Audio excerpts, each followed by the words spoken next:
Hello, good evening, everyone. Tonight, I'm hoping to do the Stanley Parable 2, but okay, last night when I first booted up the game, it told me to set the time and date. When I booted up this time, it had me do it again. I'm hoping that doesn't mean everything got erased from last time. I should hope not, but I, I skipped through it, and I should have known better. The game the game noticed, and now it's calling me out. I have to say, I'm a little disappointed. Perhaps you think it's worth taking the time to set the clock correctly? Do you think I would ask you to set the clock if it weren't an integral part of the gameplay experience? I'm not trying to get angry. It's just a lot of people ignore these gameplay settings altogether. You're not like them, right? Look, next time you boot up the game and you see this screen, do me a favor and actually set the time, okay? Okay, good. Glad we had this talk. Alright, I'll let you get back to the video game now.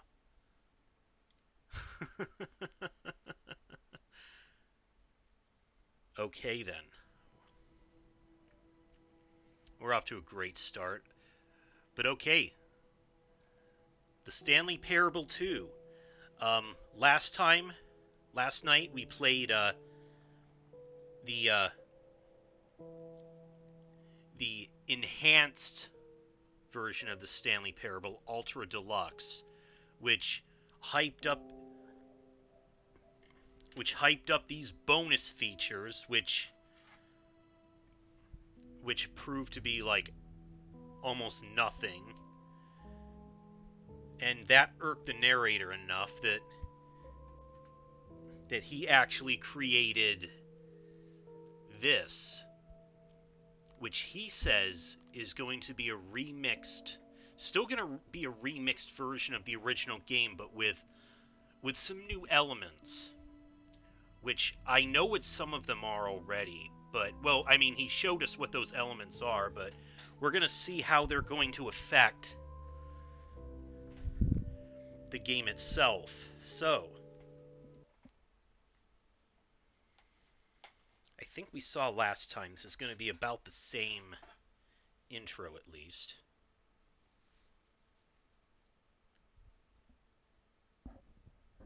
This is the story of a man named Stanley.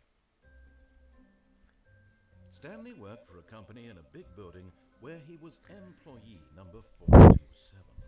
Employee number 427's job was simple. He sat at his desk in room 427 and he pushed buttons on a keyboard.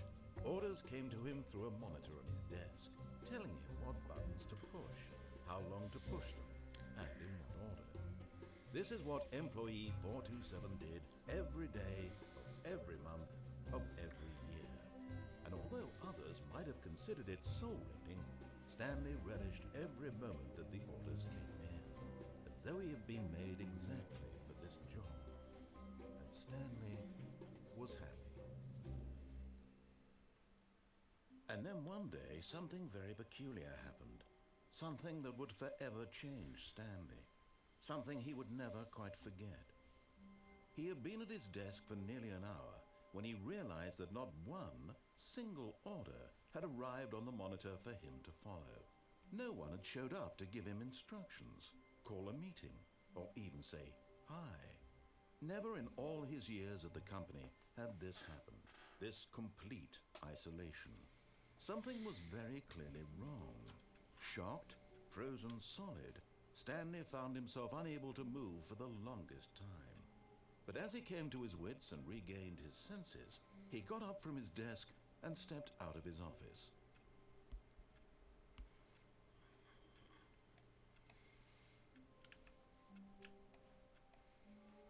All of his co-workers were gone. What could it mean?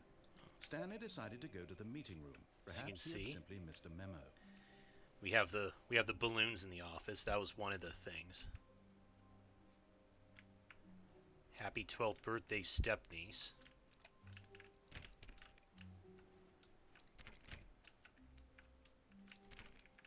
Stanley went around touching every little thing in the office, but it didn't make a single difference, nor did it advance the story in any way.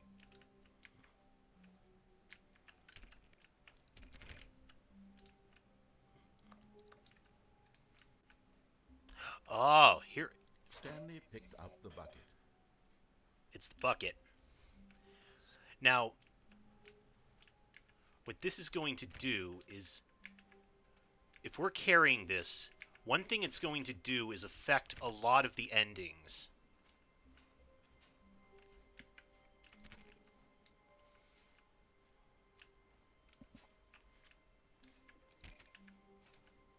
Stanley clutched the bucket tightly to his chest and entered the door on his left.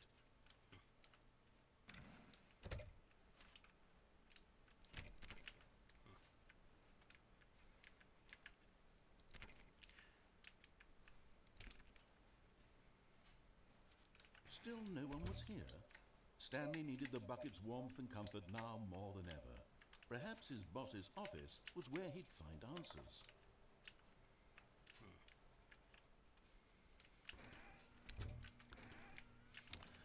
Here we go. Oh, Stanley, can you feel it? The broom closet. It wants the bucket. You can feel that, can't you? The aura of jealousy? It's as clear as day. This broom closet believes it deserves the bucket. I can really feel it now. It's a bucket. It belongs in a broom closet. That's what the broom closet is trying to say here. Oh, that makes sense. With the other cleaning supplies. Good for you, Stanley. Don't give in. Don't hand over the bucket. I know how hard it must be, given the pressure that the broom closet is putting on your shoulders right now, but you have to be strong. This is your bucket. This is your companion and lifelong friend. You can't hand it over. Oh, no. We're getting into name-calling now, it seems. Is this how low the broom closet has sunk, that it has to resort to this stream of petty insults simply in order to get you to hand over the bucket? Stanley, I never liked this broom closet for a variety of reasons, but even this is worse than I had imagined. And wait. Now the broom closet has the gall to imply that you and the bucket are not truly deep and lasting friends. Oh, no. That your relationship is purely superficial and convenient. Oh, That no. your life is so banal and meaningless that you'd feel the same sort of kinship towards any inanimate object which happened to lay in your path in an even partially enticing manner. Well, I never. Go on, Stanley. Lay into it. Really tell the broom closet off for its demeaning comments. Expand on the wide variety of experiences you and the bucket have shared together. Go through each of them point by point. Share your journal entries detailing the rich emotional landscape of your feelings for the bucket as they have changed and evolved over the years. Let him have it.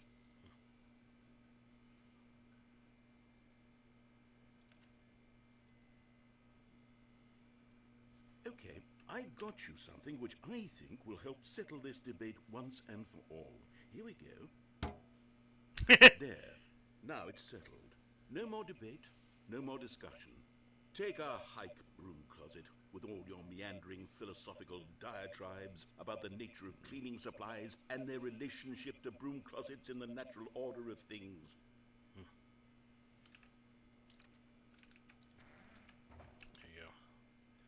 All right, yeah. I've got a second sticker back here, and I'm going to slap it on as well because I think it's appropriate. You see, I feel that it works because the sticker is also a bucket. Makes perfect sense. If you're ever unsure whether the thing you're holding is a bucket or not, you can look down at this sticker and say to yourself, ah, it's a bucket. There really is a wide variety of applications for this sticker.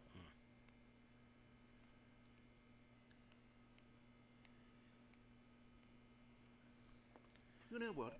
I could take the name-calling and the dismissal of your kinship with the bucket, but now the broom closet is just giving us a silent treatment. And to be honest, I'm sick of the pettiness on display. Yeah. You can stay here all you like, but I've had it with this impetulant room of cleaning supplies. Easily the most childish such room I've ever been in. I'll see you outside, and we can get on with the story about you and your bucket.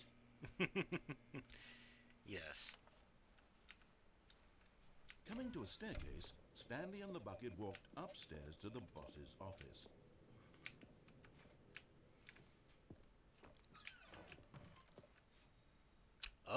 There's one of the... You found one of them.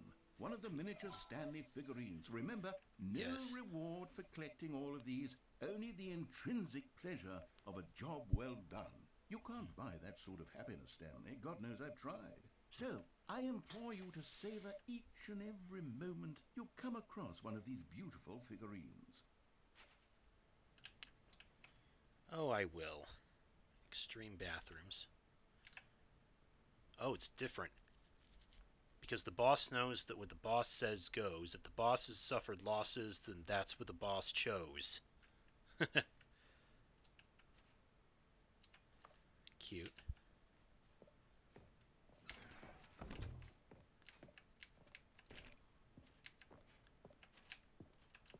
Now is this... Stepping... I'm curious to see if the escape pod ending is affected.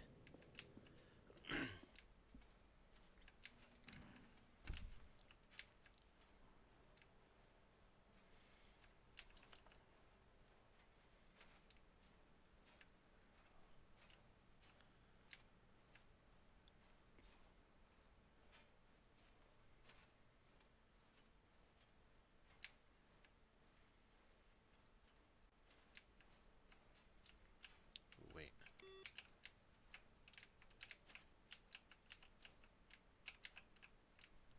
Huh. I don't think that roped off thing was there before, as pointless as it is.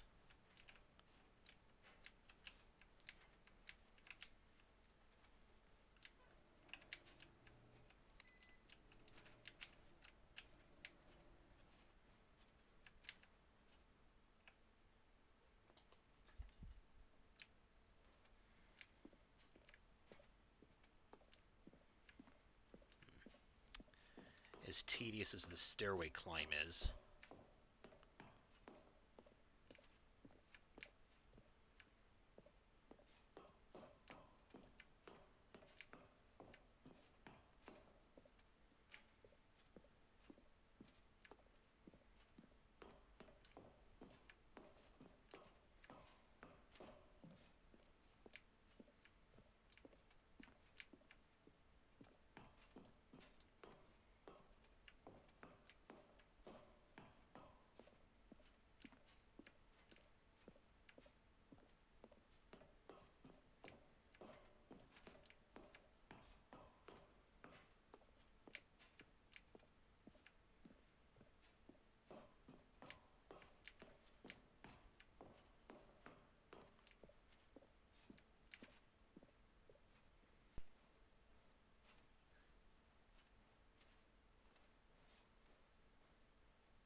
Hmm.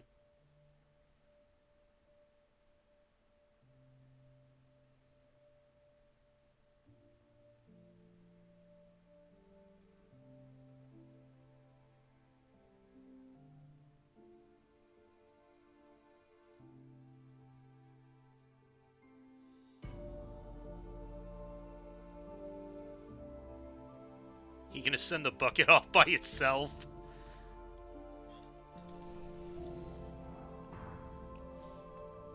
Yep.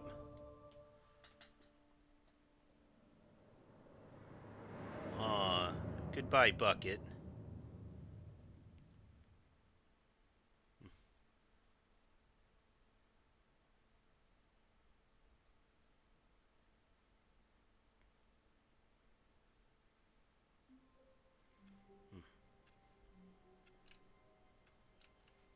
All of his co-workers were gone. What could it mean? Stanley decided to go to the meeting room. Perhaps he had simply missed a memo. Figurine Finders Committee, meeting today in the meeting room. Oh, wait. Where'd Bucket go? Did we ship it off for good? Don't tell me. Don't tell me we did. Don't tell me we screwed up by doing that ending already. When Stanley came to a set of 2 open doors, he entered the door on his left.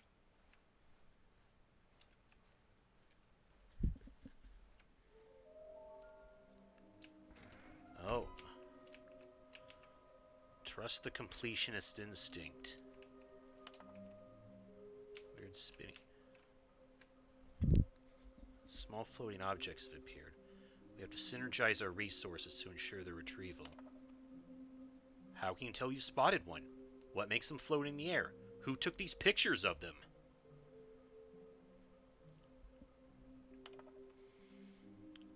Fig leaves are hard to find. Follow clues provided by employee 416. We can do it. Red room. Thank you. Good luck. 416.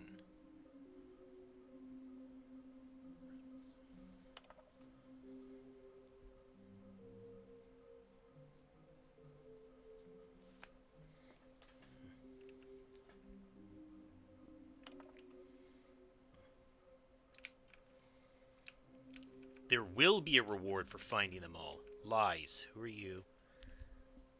There will be cleaning of this wall required. Stop kidding yourselves. I want them so much. I want to go home. Oh. These look like clues. Is this some kind of game? There must be a large room, lots of boxes, stairs. Something to do with stairs. Some were both red and blue. Nearby a fireplace. Well, there are a couple of places with stairs.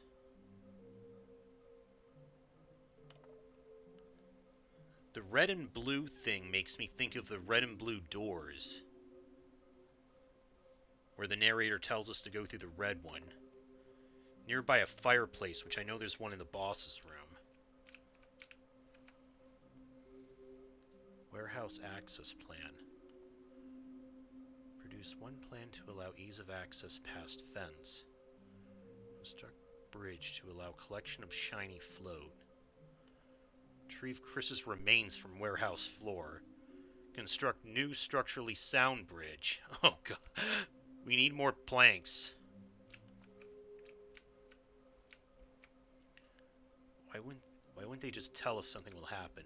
This investigation, this room, they feel pointless, to be honest.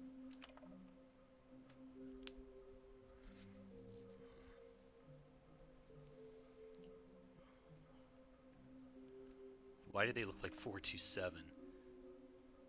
Should we make them...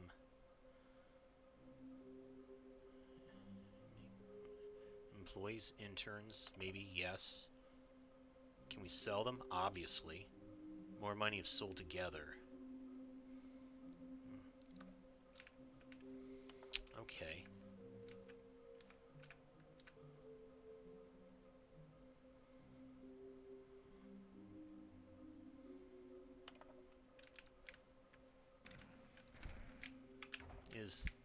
Stanley stepped into the broom closet, but there was nothing here, so he turned around and got back on track.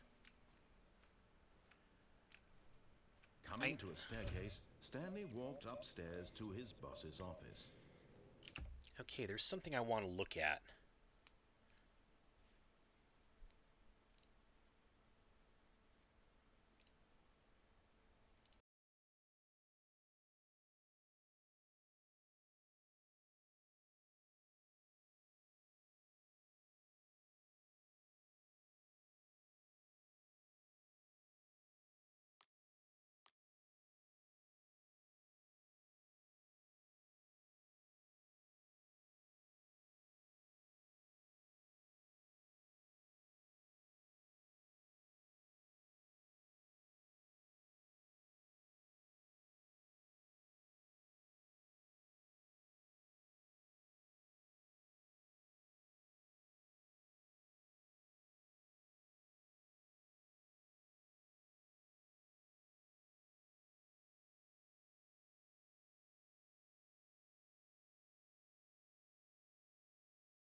Okay.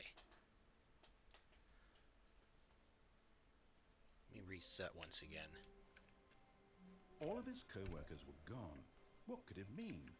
Stanley decided to go to the meeting room. There we Perhaps go. he had simply missed a memo. Replacement bucket.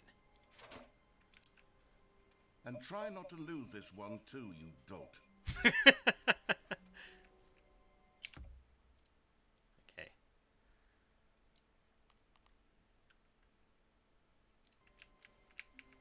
Stanley clutched the bucket tightly to his chest and entered the door on his left.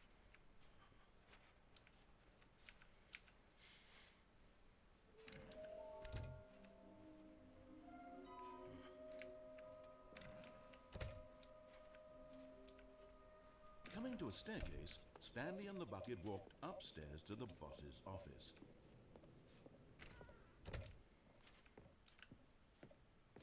Stepping into his manager's office, Stanley was once again stunned to discover not an indication of any human life.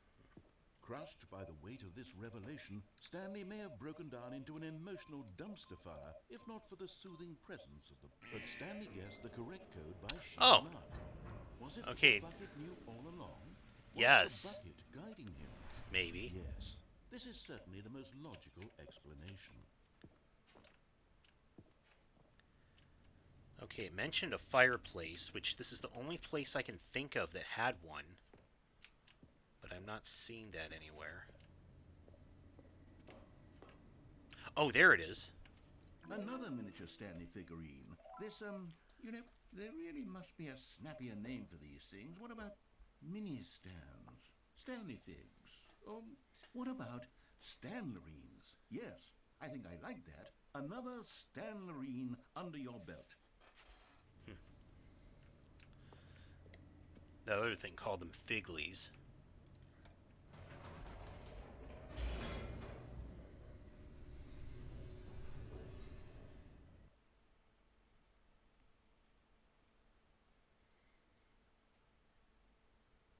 The elevator raced downward, plummeting towards an unknown fate. It would be all Stanley could do to keep himself together, if not for the bucket. Soothing him, comforting him, reassuring that in this darkest moment of uncertainty, he would be all right. The bucket is here for you, Stanley. Everything will be fine. Stanley and the bucket walked straight ahead through the large door that read, Mind Control Facility.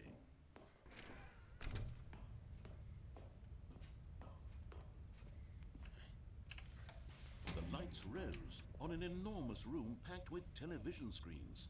What horrible secret did this place hold? Stanley and the bucket both wondered to themselves.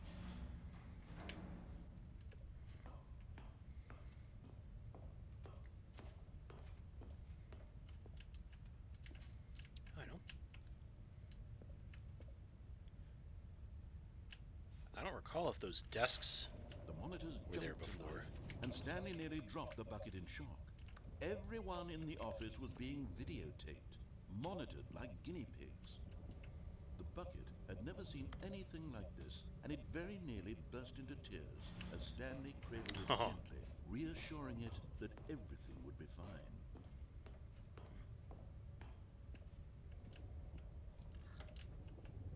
Was the bucket under the mind control facility's influence as well?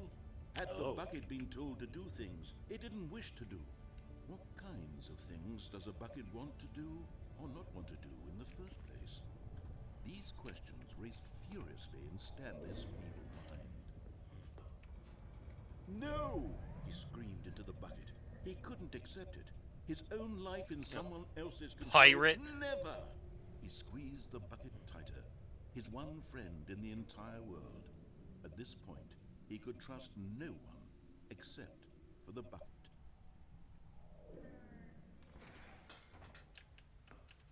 But here was the proof.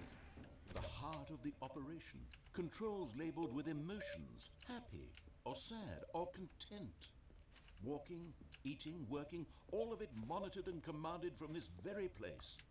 And as the cold reality of his past began to sink in, Stanley decided that this machinery would never again exert its terrible power over another human life. For he and the bucket would dismantle the controls for good. Two best friends, Stanley and the bucket, up against the world. They high-fived in a really cool way. And the bucket made a sassy comment about taking down the system. I don't know how high-fiving a bucket works, but...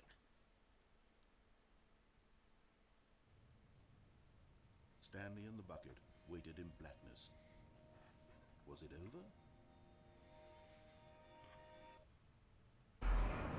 Yes, they had done it. Stanley and the bucket had defeated their greatest and darkest enemy, freed themselves from the tyrannical grip of the evil mind control machine. Freedom was now mere moments away. Excitedly, the two of them began to discuss the kind of life they wanted to live once they stepped through this massive door. The bucket wanted to learn to roller skate. Stanley wanted to sneeze in every country on Earth. Both of them wanted to begin watching a movie, any movie, but then stop it halfway through and begin watching it in reverse from the end. True, it was a simple life they envisioned, but it was one they'd lived together, with one another to lean on, to trust, to support, and... Huh? Wait, Huh? What was happening? Why had the door stopped? Was Stanley and the bucket not about to be freed? An unbearable silence filled the room, lingering in uncertainty, until finally the truth hit Stanley square in the face. This building did not want the bucket to leave. Even the facility itself recognized the incredible calming presence of the bucket, needed the soothing warmth of the bucket, would go to any lengths not to part with the bucket. No, no, no.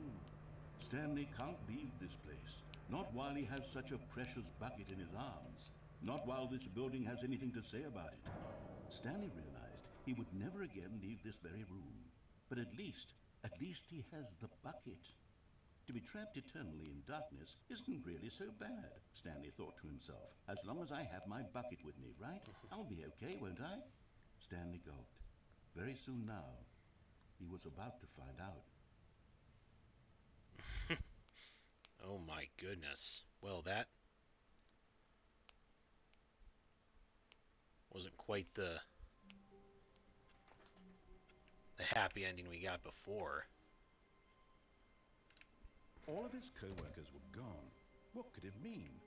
Stanley decided to go to the meeting room. Perhaps Stanley lifted the bucket into his arms, and a wave of comfort rushed over him.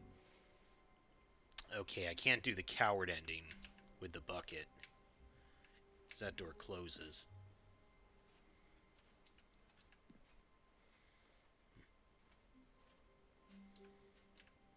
Stanley clutched the bucket tightly to his chest and entered the door on his left. This was not the correct way to the meeting room, but Stanley had felt the bucket calling to him, telling him that the employee lounge was simply the place to be. And here it was. Had the bucket turned out to be correct? Was this better than the meeting room? Yes, Stanley thought to himself. Yes, perhaps it truly was. How insightful the bucket turned out to be.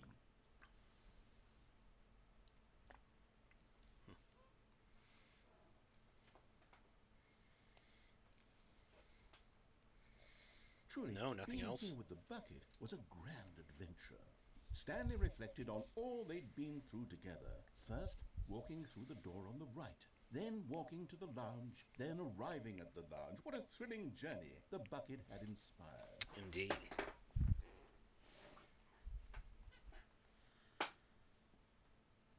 Perhaps this was where the bucket felt most truly at home, here in the employee lounge. Perhaps it's the only place a bucket can even feel at home. Fill the bucket with coffee? No? Stanley decided to just give the bucket absolutely as much time as it needed to be in the lounge. Clearly, the bucket and the employee lounge shared a special connection.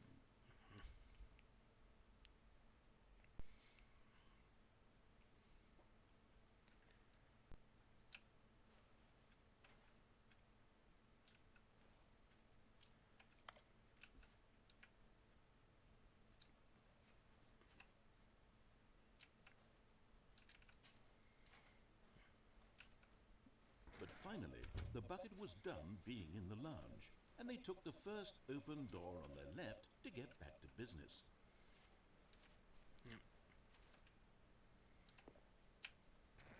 No, said the bucket.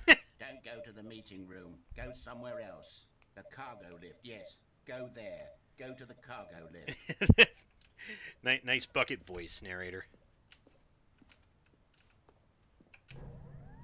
Oh, well, look who's got cold feet. Well, from here, it looks like the only way forward is down, since the lift won't be coming back, but that's okay. You've got a bucket. Did you know that buckets are routinely used as cushioning devices? It's true. You can fall on a bucket from literally any height and survive. Really? Well, all right. Whoops. Oh. Looks like I was wrong. How clumsy of me.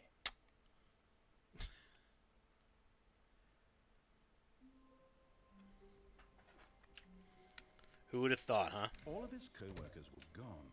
What could it mean? Stanley decided to go to the meeting room.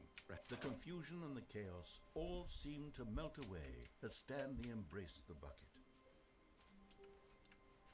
Stanley clutched the bucket tightly to his... This was not the correct way to the meeting room, but Stanley had felt the bucket calling to him, telling him that the employee lounge was simply the place to be. And here it was. Had the bucket turned out to be correct? Was this better than... No, never mind. The bucket was wrong. Stanley took the door on his left to go back to the meeting room.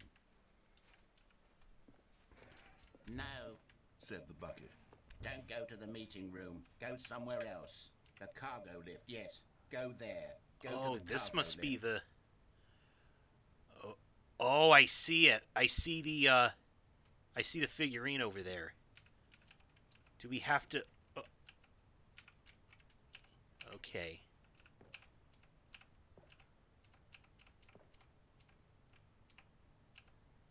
Very sturdy looking bridge, by the way.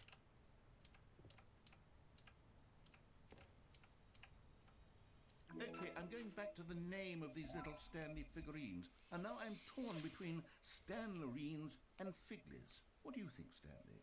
What name better encapsulates the intrinsic sense of happiness that you get from seeing a small number in the corner of your screen go up by 1? Let me sit on it. I'm sure it will come to me. Of course, now there's the matter of getting down. Oh, it doesn't look as high. I'm sure it's okay, especially if those boxes cover. But Stanley feared that any path he walked might lead to the separation of himself and the bucket, his dearest friend. So he threw himself to his death, that they might die in one another's arms. How deeply touching.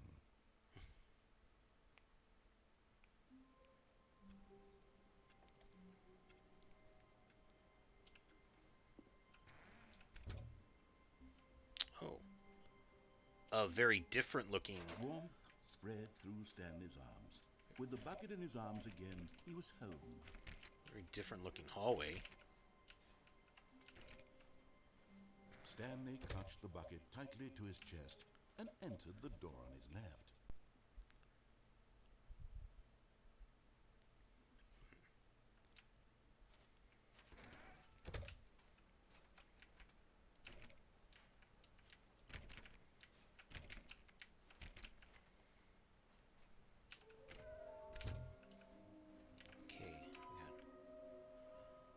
Stairs. Something to do with stairs. And some are both red and blue.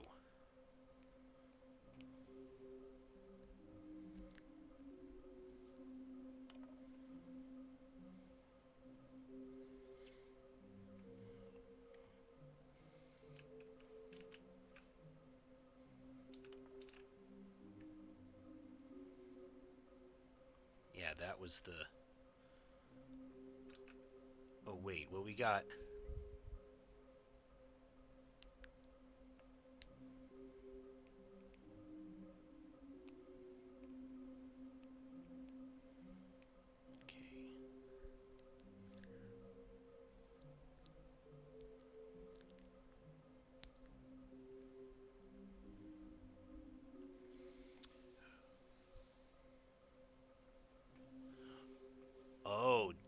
Okay, I see the red and blue door room.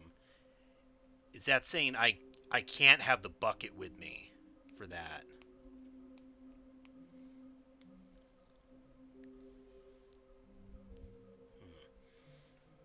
And then there's the stair one, which seems a little vague. Other than maybe it's underneath one of the stairs? Okay, let's see. Coming to a staircase, Okay. Stanley and the bucket walked upstairs to the boss's office. Oh yeah, a red room was mentioned, which...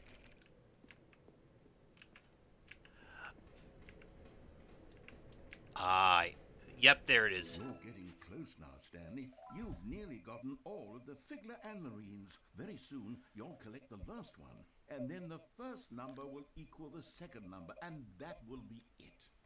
We'll be different people by then. Different in the sense that we used to have none of them, and now we have them all. You can't go back to when you had no Figurines. None of us can.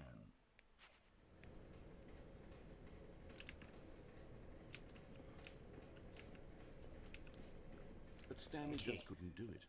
He considered the possibility of facing his boss, admitting he had left his post during work hours. He might be fired for that. And in such a competitive economy, why had he taken that risk? All because he believed everyone had vanished? His boss would think he was crazy. And then, something occurred to Stanley. Maybe, he thought to himself, maybe I am crazy. He looked down at the bucket in his arms. Am I crazy? He asked the bucket. The bucket returned his gaze, but said nothing at all. That's strange, Stanley thought. Usually the bucket is a source of guidance and wisdom for me in difficult times such as these.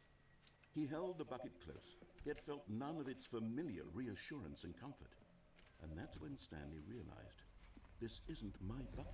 It's just a normal, everyday bucket. Someone else's bucket, perhaps. How did I end up with someone else's bucket? Oh this no. is all terribly wrong. Surely no good would come from this. Who knows what sorts of bizarre hallucinations Stanley might experience without the psychologically grounding presence of his bucket. And indeed, now he noticed that the rooms were repeating, which was, of course, very odd. And now he felt himself floating off the ground. Oh, gracious, he exclaimed. Without my bucket, I've gone truly mad. Where is it? I must find it. Far off in the distance now, he heard it, calling to him. Stanley! Stanley, it's me! The bucket! Could it truly be? He rushed forward from room to room, passing by one bucket after the next. None of them were his. None of them were his special bucket. Come to me, Stanley! Find me! He had to find the bucket. He had to return to his old friend. It was the only way to truly restore his sanity. And oh my god! So many buckets! He knew where the voice of the bucket had been coming from. The real bucket was inside of him all along. It was incredibly painful. Stanley doubled over in agony and blacked out.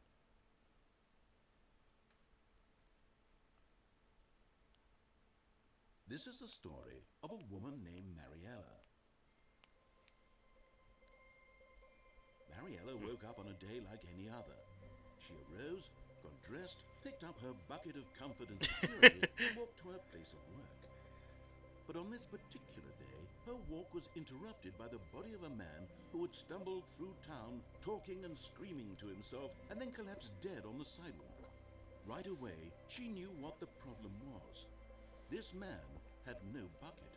Of course he'd gone mad, ranting and raving about a narrator describing all of his actions and how everything is predetermined and free will is an illusion and it's all just a video game. It could all have been prevented if only he'd taken his bucket with him. Perhaps he didn't even realize he'd forgotten his bucket at home in the first place. How cruel the world can be, Mariella thought, and she hugged her own bucket even tighter. But of course, she had no time for this. There were a myriad of confusing problems she would soon have to confront at work, for which her bucket would provide absolute guidance and total clarity on everything. Heck yes, she thought to herself, my life kicks ass. And she backflipped all the way to work. Oh my god.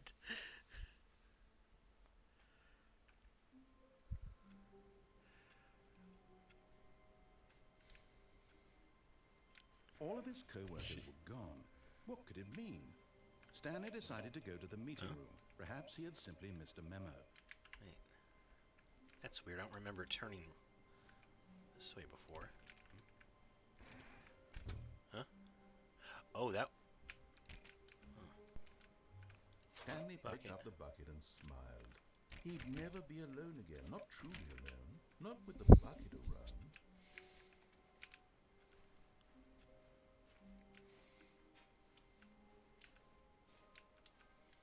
Stanley clutched the bucket tightly to his chest and entered the door on his left. This was not the correct way to the meeting room, but Stanley had felt the bucket calling to him, telling him that the employee lounge was simply the place to be. And here it was. Had the bucket turned out to be correct? Was this better than the meeting room? Yes, Stanley thought to himself. Yes, perhaps it truly was. How insightful the bucket turned out to be. No, never mind. The bucket was wrong. Stanley took the door on his left to go back to and so the two of them detoured through the maintenance section and walked straight ahead to the opposite door.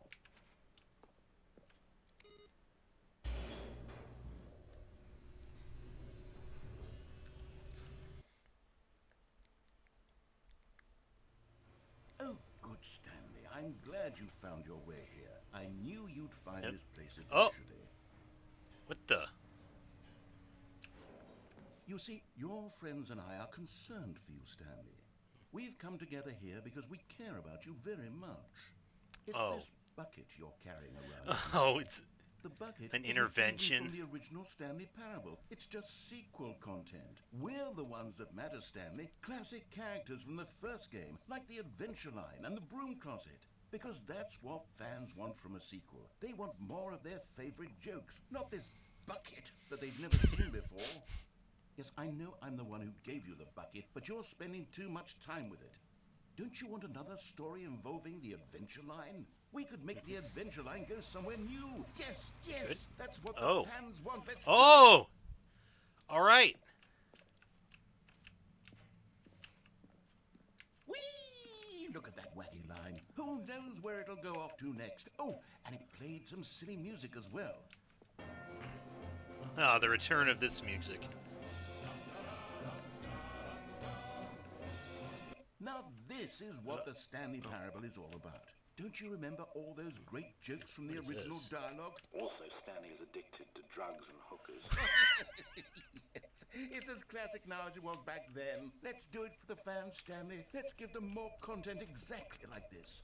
But if we want to do that, you're going to have to give something up. Oh.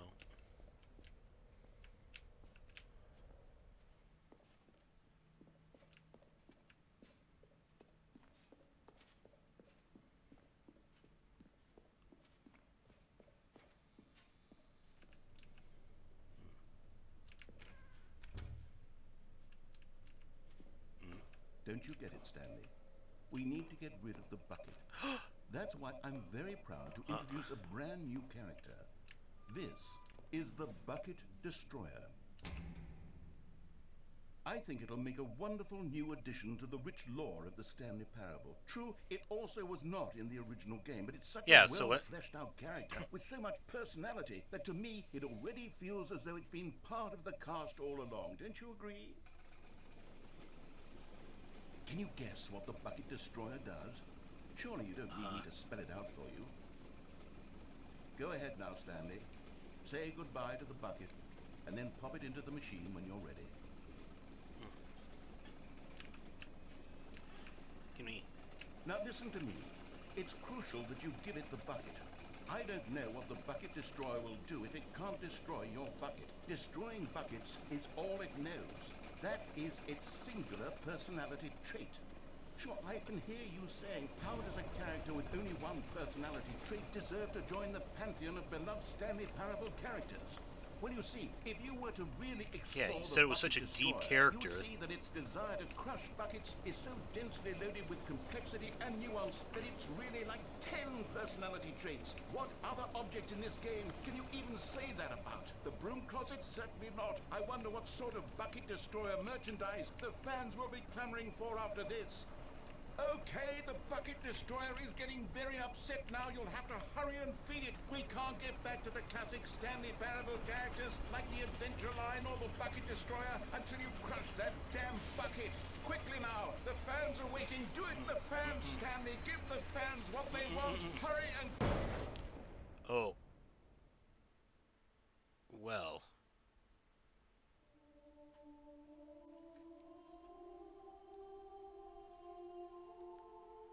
The bucket destroyer. My prized creation. You had so much potential. We were going to do such marvelous things with you, tell such spellbinding stories about you. All of it squandered now. Goodbye, new friend. For the moment in time that you were here, you were magnificent.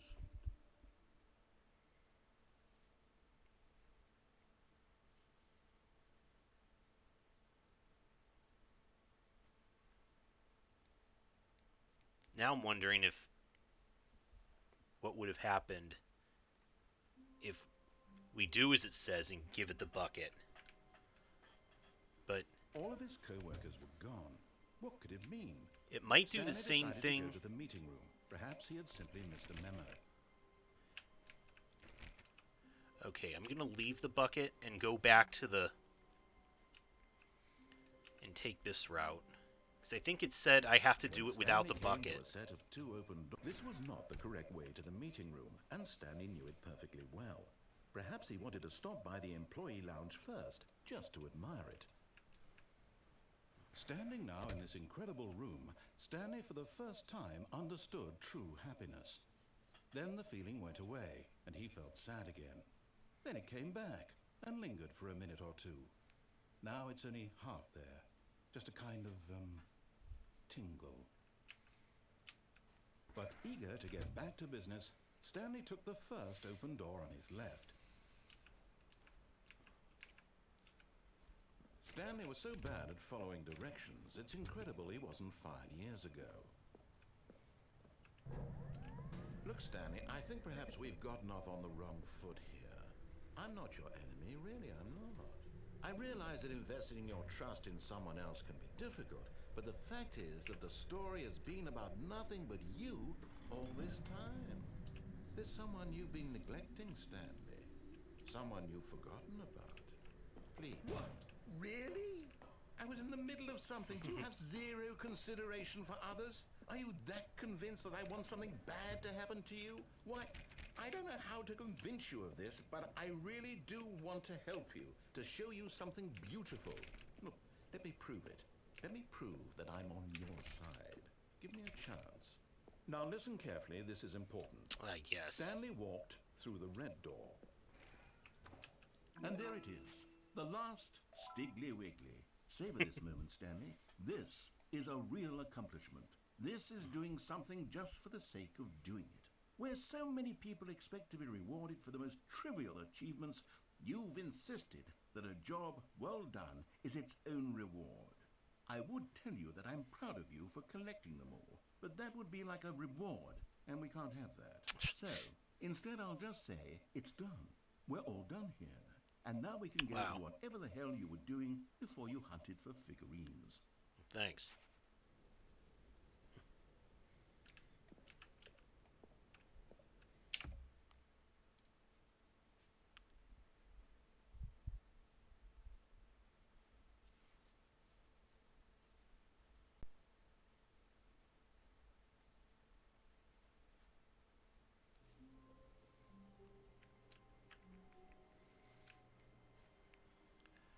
Now I'm a bit curious about... Whoa, what? Another new room. Stanley, I'm sorry, but I What? have to put a pause on things. What? It's What? just... What? It's those figurines. Oh. Those figlets. I haven't stopped thinking about them since you nabbed every last one. Wasn't Really? it just the most intrinsically fulfilling moment of your entire life? Didn't it fill you to the brim with inner richness? Yes, I know we're supposed to be telling a story, but won't you please indulge me with one more trip back to the memory zone? Oh, I would we're love going... nothing more than to revisit the figurines. Oh, Just one more time. okay.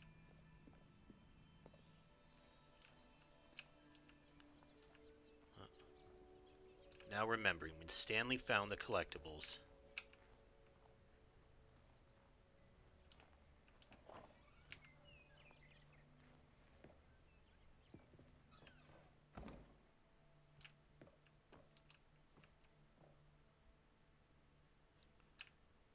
Wait, what?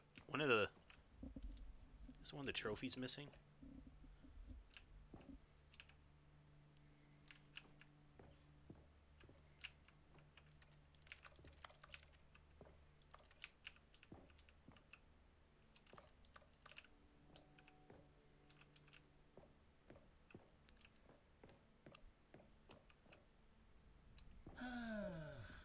Here's where it all began. The first collectible. Back then, we had no idea of how many of them we'd find. Sure, it said 6 right there on the screen, but how could we know for certain? We were so innocent. We'll never be like that again, Stanley. Oh, 7.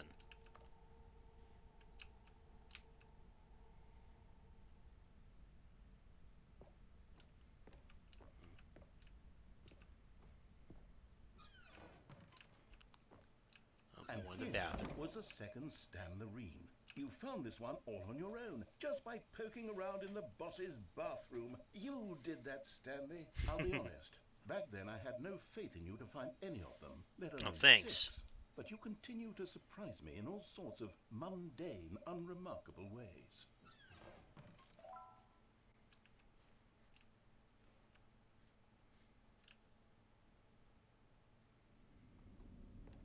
Okay, let's do a little quiz. Which of these rooms was the room you found your third mini Stan? Can you remember? Yep.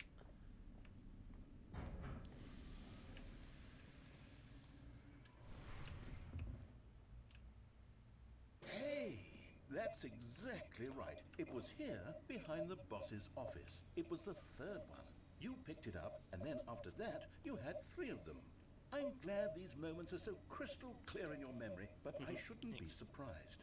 After all, science tells us that it's impossible to forget your third time doing anything.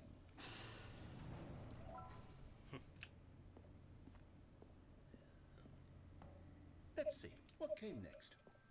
Oh yes, we found a figure in this pink room. No, we Well, didn't. I can't actually say I remember being in this room, but it's here in the memory zone, so it must have happened. This is a trick, isn't it? Narrator, you're trying to trick me.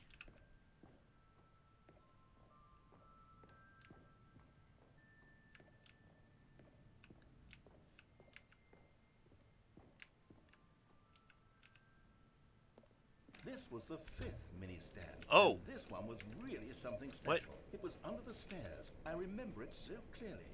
In fact, because this one is particularly special to me, I made a little video to commemorate the occasion. Enjoy.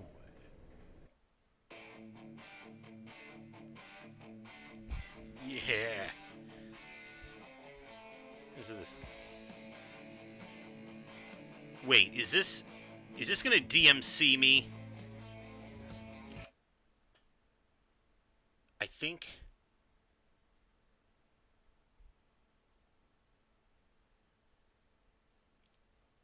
I'm concerned this is gonna DMC me. I should probably just to be on the safe side.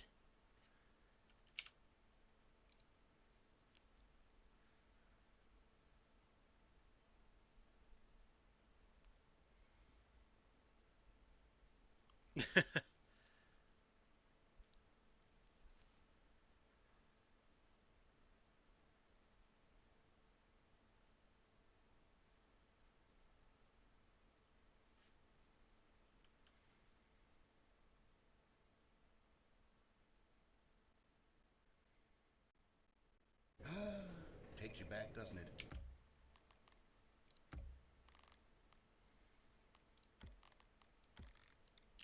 Although, I spent a lot of time making that video, but it was 8 minutes I wouldn't have spent on anything else.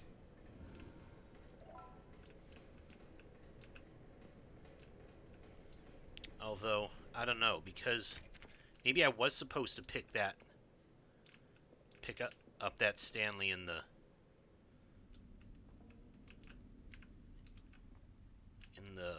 pink room.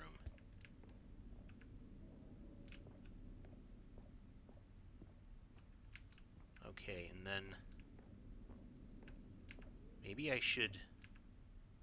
And then, Stanley, then we came to the last collectible, the Final Figurine, right? Hopefully this doesn't fuck everything up. Okay, I don't think it does. It leads to the Stanley, same room. I'm sorry, but I have to put a pause on things. It's those figurines, those figures. I haven't stopped thinking about them since you nabbed every last one. Wasn't it just the most intrinsically fulfilling moment of your entire life? Didn't it fill you to the brim with inner richness? Yes, I know we're supposed to be telling a story, but won't you please indulge me with one more trip back to the memory zone? I would love nothing more than to revisit the figurines. Just one more time. Because I wonder if maybe they didn't want to recreate the one in the warehouse. Because of the bit of platforming you had to do. Wait, let me... What does this say? Oh, okay. Here's where it all began. The first collectible. Back then, we had no idea of how many of them we'd find. Sure, it said 6 right there on the screen, but how could we know for certain? We were so innocent. We'll never be like that again, Stanley. Oh. Oh, do I already... Oh, I must already have it, then.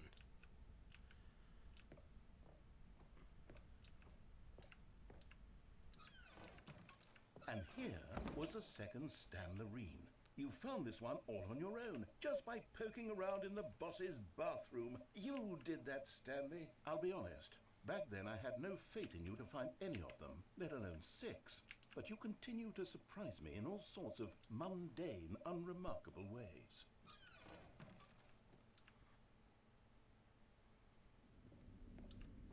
Okay, let's do a little quiz. Which of these rooms was the room you found your third mini stand? Can you remember? I'm curious what happens if I choose wrong, but...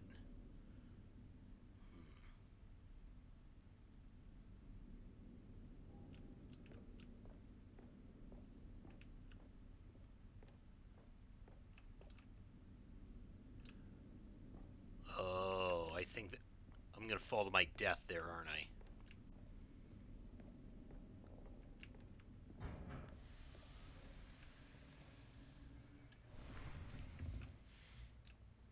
Hey, that's exactly right. It was here, behind the boss's office. It was the third one. You picked it up, and then after that, you had 3 of them. I'm glad these moments are so crystal clear in your memory, but I shouldn't be surprised. After all, science tells us that it's impossible to forget your third time doing anything. Let's see, what came next? Oh yes, we found a figure in this pink room. Oh well, I can't actually say I remember being in this room, but it's here in the memory zone, so it must have happened.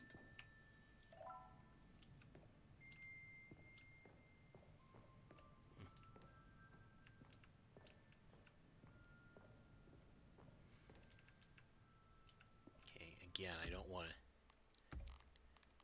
Again, because I recognize that song that was playing, and... This was the 5th mini stand, and this one was really something special. It was under the stairs. I remember it so clearly. In fact, because this one is particularly special to me, I made a little video to commemorate the occasion. Enjoy.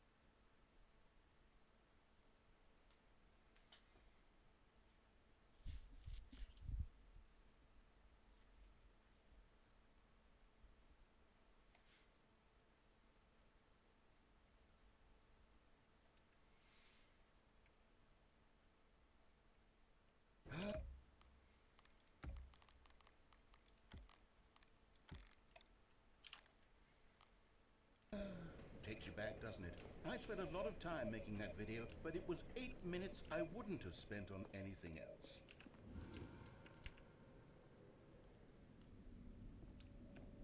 Alright. Doing this for real now. And then, Stanley, then we came to the last collectible, the Final Figurine, right here by the red and blue doors. This memory is the most distinct and clear in my mind, perhaps because it was the one that happened more recently than all the others. Who can truly say how the mind works? All I know is that this is the moment where you picked up a Figley and I thought to myself, yes, that's all of them. They're all collected. It was a moment unlike any other. Except for the other moments picking up figurines, which it was exactly like.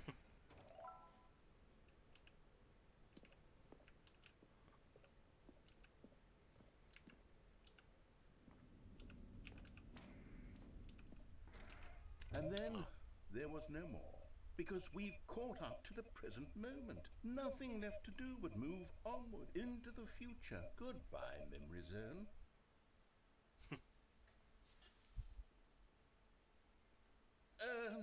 No, I'm not done. I'm not ready to move on. Stop the loading screen. Isn't there some way we can stay here, keep enjoying these figurines? Let's just Oh my god. backwards. What? We'll do the memory zone again What? from the opposite direction. Are See you... how that feels. Okay, for... Told me how insignificant they were, and then... Okay, yes, the room with the red and blue doors. I remember this. I must say, of all the figurines we looked at in our initial tour of the memory zone, this one is the most distinct and clear in my mind. Let's keep going, I want more.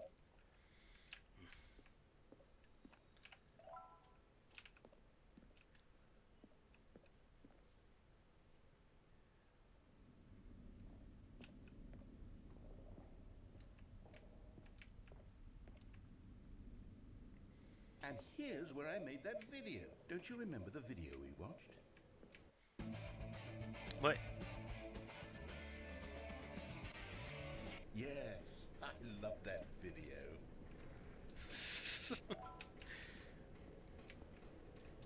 I think the narrator's taking the piss again. Still don't remember the pink room, Stanley. Still no memory of this one. Good room, though. A solid room.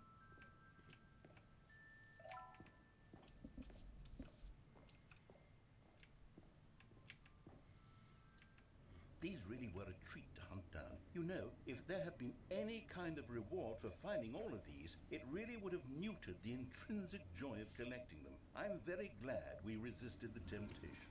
Next one.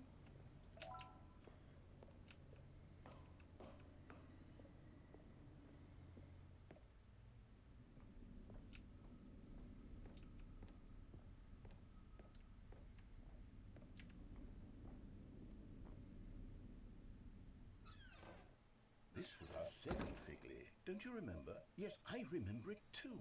The past is truly a wonderful thing. Why does anyone ever choose to leave it? Keep going. This is it. The very first one we found in the exhibit where I introduced you to the figurines. Oh, I want more memories, Stanley. I want to keep going. What else is there? What came before this?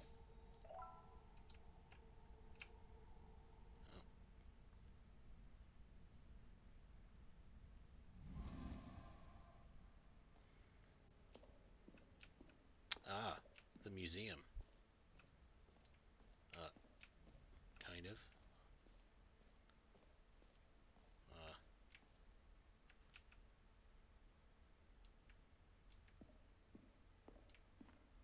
Look, it's the terrible new content that we were originally sold on.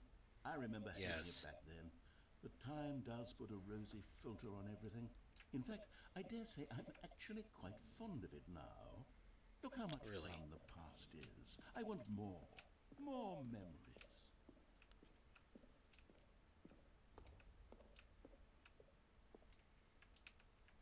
Oh, yes, the two doors. Who could have forgotten that? A classic memory, this one.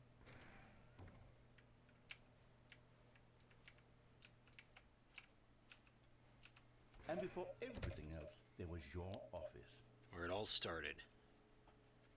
Is there anything else? Was there something that came before your office? There's something I feel I can remember. I can remember. Yes, I'm remembering something now. I remember before this whole story got started. Back then I was different. Oh. I used to make big decisions. I was passionate. I was skeptical. I weighed each decision with profound thoughtfulness. And then somewhere along the way, I stopped making decisions. I became lazy. And I came up with a character named Stanley to do my thinking for me. He would make the decisions. He would decide which way to go. I would cheer him on as he collected figurines for no reason. Why did I invent Stanley? Was I lonely? Yes, perhaps that's it. Perhaps I needed to imagine I had companionship. And Stanley really did make for a wonderful companion, even if he was a fiction. But I suppose it's grown old. I want to think for myself again. I want to go back to how it used to be. Yes, I can be on my own again. I can do it. I'll be stronger this time. I'll take care of myself. I don't need Stanley anymore. Oh, but he truly was so much fun to play with. You know what? Since we're in the memory zone, how about one more good memory? Let's go back just once and give Stanley one more run of the office, and then I'll retire him for good. I did enjoy telling this story so very much. Oh. Okay, here we go. This is the story of a man named Stanley. Once again, I'm wondering if this is what I should have done last. Or are we just restarting? Okay. Okay, that was something. Let me,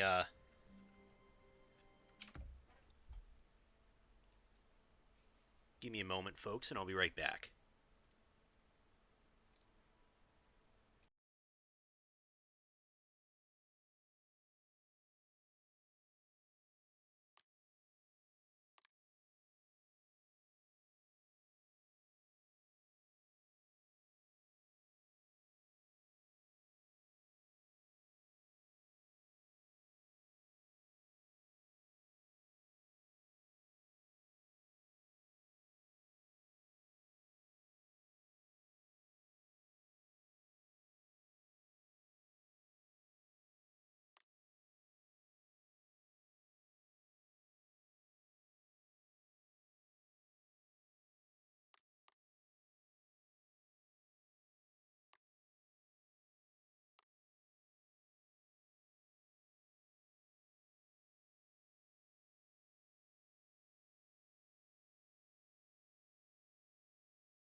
All right.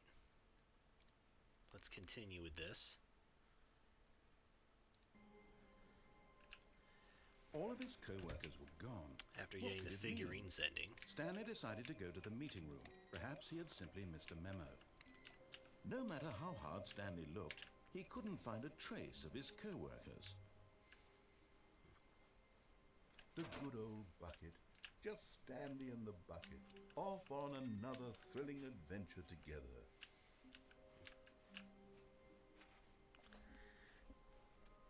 Stanley clutched the bucket tightly to his chest and entered the door on his left. This was not the correct way to the meeting room, but Stanley had felt the bucket calling to him, telling him that the employee lounge was simply the place to be. And here it was. Had the bucket turned out to be correct? No, never mind. The bucket was wrong. Stanley took the door on his left to go back to the meeting room. No, Said the bucket. don't go to the meeting room. Go somewhere else. The cargo lift, yes. Go there. Go good. Said the bucket. Now ride the lift all the way to the top. There's something up there I need you to do. Stanley did not question why or how this bucket was speaking to him. It should have alarmed him, of course, because buckets can't talk. But Stanley chose not to think about this obvious fact. He was firmly convinced What if that we- the bucket had spoken What to if we him, disobey and the he bucket? unthinkingly did whatever the bucket asked.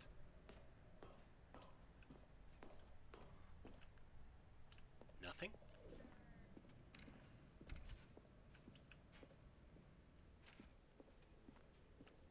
No, stop. Huh? Look there on the wall, you see? There's a sign right there. It says, "No buckets past this point." What? Stanley, how could you think it was okay to bring the bucket here? Unless, what if the problem is that you actually don't know what is a bucket and what isn't a bucket? I suppose that would explain a lot about your behavior up to this point. Which, if that's true, well, my goodness, I think we have to do something about it. This misunderstanding could have dire consequences on the entire rest of the game if not addressed quickly and properly. So much of the impact of the story is dependent on your understanding of what is and isn't a bucket. Please, step in here for a moment.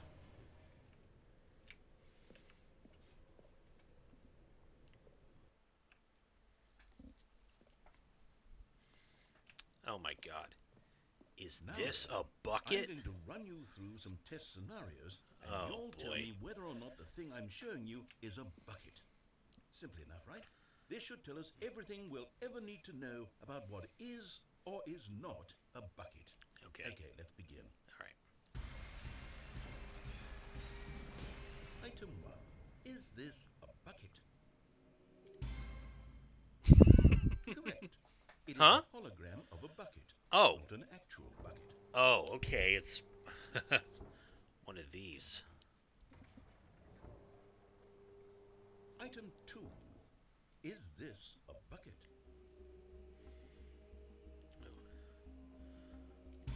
Oh, is this... Oh, Correct. It is a This is 3D printed doing the- recreation of a bucket, not an actual bucket. oh, okay. Are they playing... It sounds almost like, Who Wants to Be a Millionaire? Item 3. Is this a bucket? Can I take a lifeline? Oh,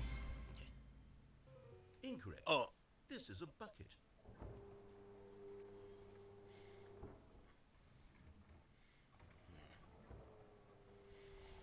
Item 4. Is this a bucket?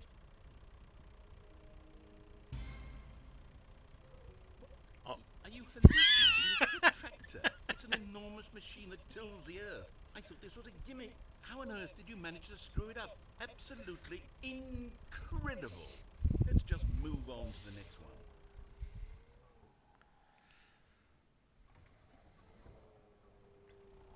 Is this a bucket?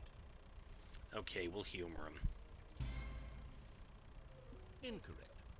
This is a bucket. What? What? Okay, maybe you're the one who's hallucinating now. Item 6. Is this a bucket? Trick question. Both. Gotcha.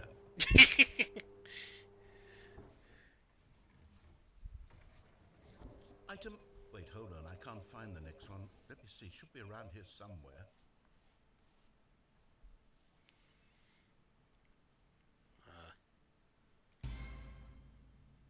Okay, you and I both know there isn't anything here. And I don't appreciate the implication that nothing is a bucket when we both clearly know that a bucket is something, and therefore nothing could possibly be something. Unless, in your twisted mind, have you somehow convinced yourself that a bucket is nothing? Answer me straight, Stanley. Do you believe that nothing is a bucket?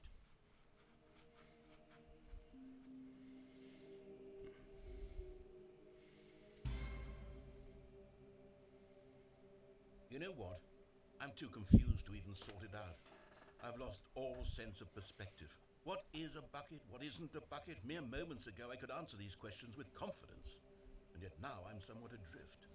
Do any of us know what a bucket is? I think we... Am I a bucket? Did we just logic bomb the narrator? I can't keep doing this. I'm losing myself, and myself was all I ever had to begin with. I'm afraid the bucket is threatening to tear our relationship apart. I can't have that. I'm sorry. But I'm going to erase all buckets from the game entirely. Oh no. Okay, here we go.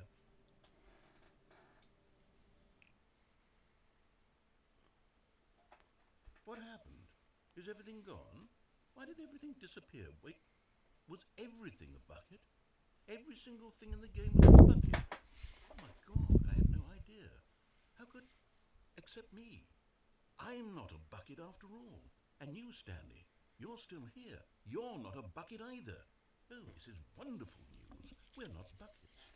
Wonderful. Yes, I actually feel much more at ease right now. It's delightful to get some clarity on that issue, but it doesn't change the fact that we haven't got a game. So, tell you what, I'll reset everything and we'll put back all of the buckets, okay? And we'll know that it's all a bucket. But if you run into anyone else, Good maybe idea. don't mention that. Who knows what that information might do to a person? All right, here we go.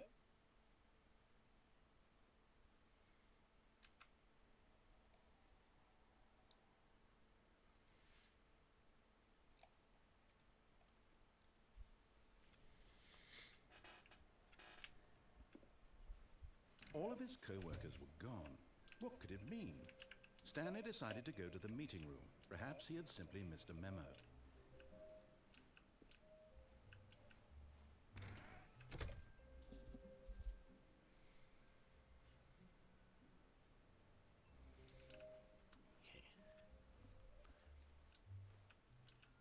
So I'm going to try and do the next one When without Stanley Stanley. came to a set of 2 open doors, he entered the door on his left.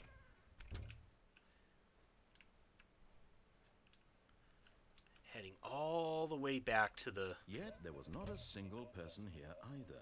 Feeling a wave of disbelief, Stanley decided to go up to back his to the mind boss's control office. facility. Coming to a staircase, Stanley walked upstairs to his boss's office.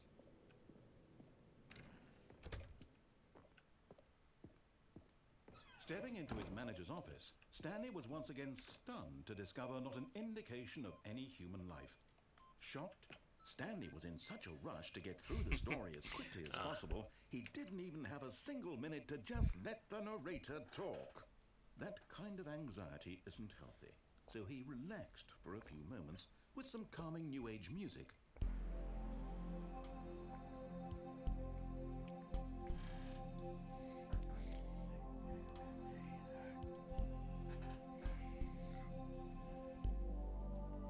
Feeling soothed and rejuvenated, Stanley calmly walked forward into the opened passageway.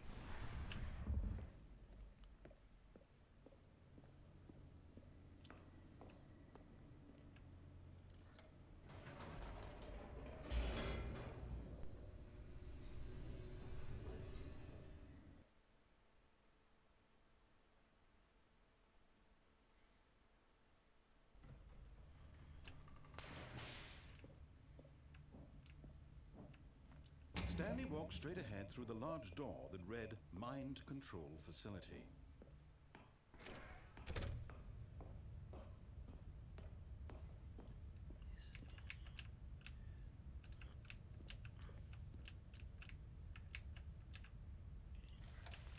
lights rose on an enormous room packed with television screens. Whee! What horrible secret did this place hold? Stanley thought to himself. Aha!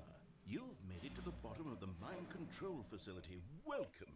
You see, back when the Stanley Parable first launched in 2013, getting to the bottom of the mind control facility was a bug that we simply didn't catch during development. And you all sent us lots of photos of it on Twitter and acted very superior about it.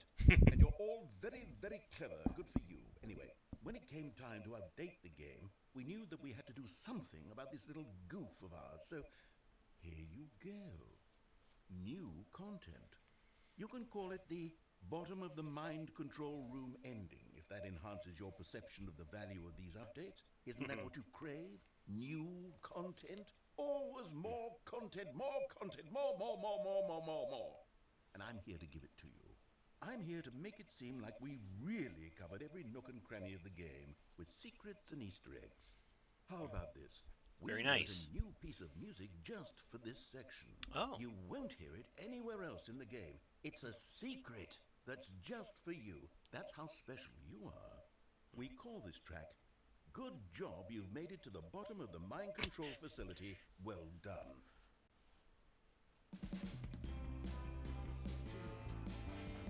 Good job, you did it. Good job. 3, 2, 1. Good job, you made it to the bottom of the mind control facility. You jumped on the catwalk. You should have been careful. You should have been careful. It used to be a bug, but now it's an ending. Now it's an ending. I believe in you. I believe in your ability to cross this barrier and chase your dreams. But railings don't mean anything. Good job, you did it. Good job, you did it. Good job, you did it. Good job, you did it. Good job, you did it. Good job, you did it. Good job, you did it. Good job, you did it. Good job, you did it. Good job, you did it.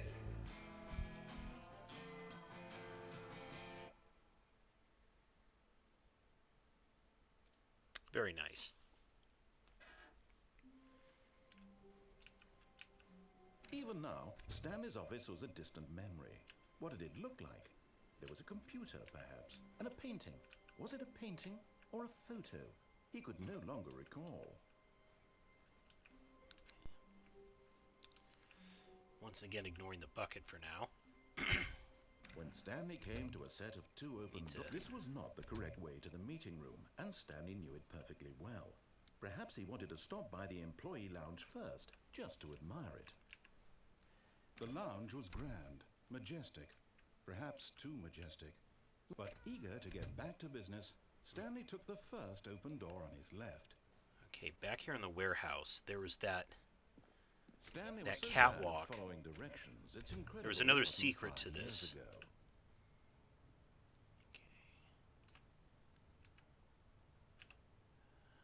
Yeah, the vent right here.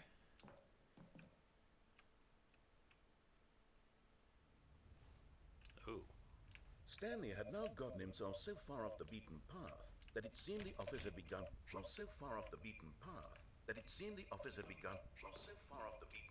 the hell? Sounds like a broken record.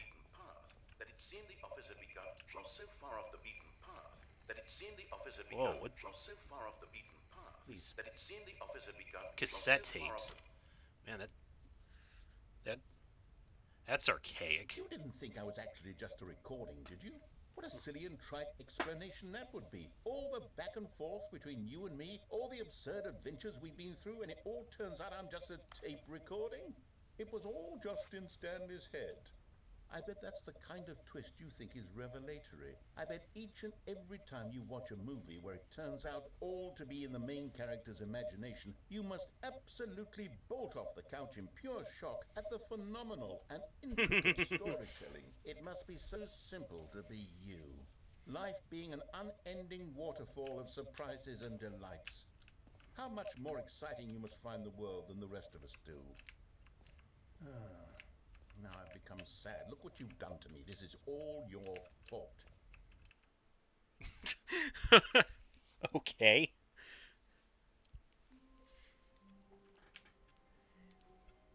The meeting room. Yes, that's where everyone would be.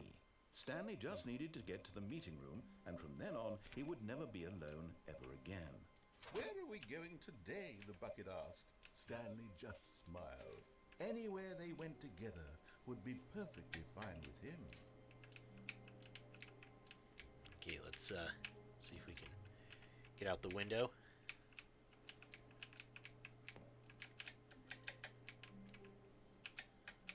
Well, oh, damn. I think we should still be able to get out the window.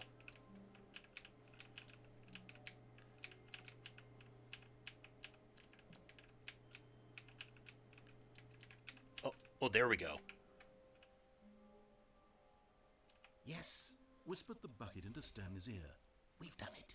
We've escaped from that dull office and that pesky narrator. At last, out here in the white void, we are alone. Now, and for the first time, I can reveal to you my true self. The bucket began to tell Stanley of its life and its history, of the countless wars it witnessed, desecrating the land and lives of untold numbers of innocent humans, and the bucket's own complicity therein, of sadness and regret, and the many years it spent dwelling on the actions it might have taken to curb the madness and the decay, if only it had been stronger, of hope and redemption, and its crusade to uplift the stock of life for the common man, to manifest justice where none existed, and the bittersweet reality of time, to see one's dreams and wishes met halfway, meted out in parcels like charity, and abandoned as soon as the warm glow of inspiration begins to dim. The opportunities to do so much more. There was so much it could have done, perhaps, the bucket wondered to itself. Perhaps if it had seen its own darkness with a clearer perception. This was way too much for Stanley. What are you talking about? He screamed. You're a bucket! To this, the bucket furrowed its brow. Oh. No, said the bucket.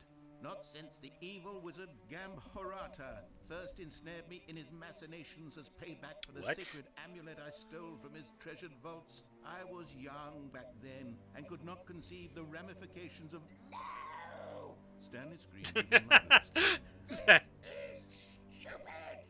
You are a bucket! Why does Stanley sound like Gollum? Stupid! Why are we even doing this? As Stanley screamed and screamed and screamed, the bucket revealed its true form, transforming into a mighty beast of untold power, its fangs glistening like... Huh? Okay, too bad we don't get to see any of this. Oh! Stanley, Oh! You did it! You saved us from the bucket! Thank God you already bucket had is all dead. 12 emblems of sages and knew the incantations to summon their true power. Otherwise, we would have easily been overwhelmed by the bucket's power. I'm speechless. You've demonstrated such bravery here today. Come, let's restart the game, and we'll agree to never again go trifling with this bucket, nor the dark magic cast away inside of it. Actually, I think we are. Well then. That... Huh? A good bucket. A strong bucket, a humble bucket, a committed bucket. Yes, a bucket humble. of culture and Stanley clutched the bucket tightly to his chest and entered the door on his left. This was not the correct way to the meeting room, but Stanley had felt the bucket calling to him, telling him that the employee lounge was simply the place to be. And here it was. Had the bucket turned out to be correct? No, never mind. The bucket was wrong. Stanley took the door on his left to go back to the meeting room. No, Said the bucket. don't go to the meeting room. Go somewhere else. The cargo lift, yes. Good. Said the bucket. Now ride the lift all the way to the top. There's something up there I need you to do. Stanley did not question why or how this bucket was speaking to him. It should have alarmed him, of course, because buckets can't talk. But Stanley chose not to think about this obvious fact. He was firmly convinced that the bucket had spoken to him, and he unthinkingly did whatever the bucket asked.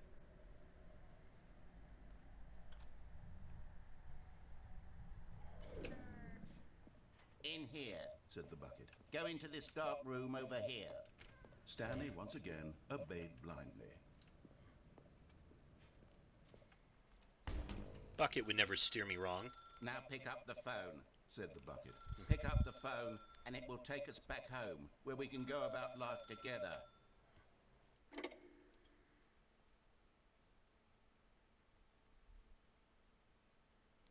This is the sad story of a man named Stanley and his bucket.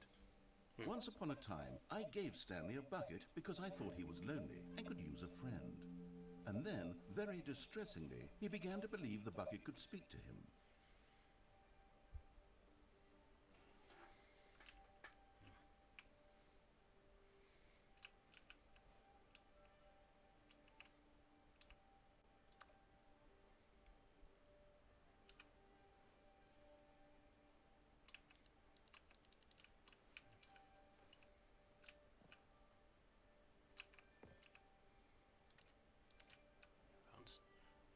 There's Bucket.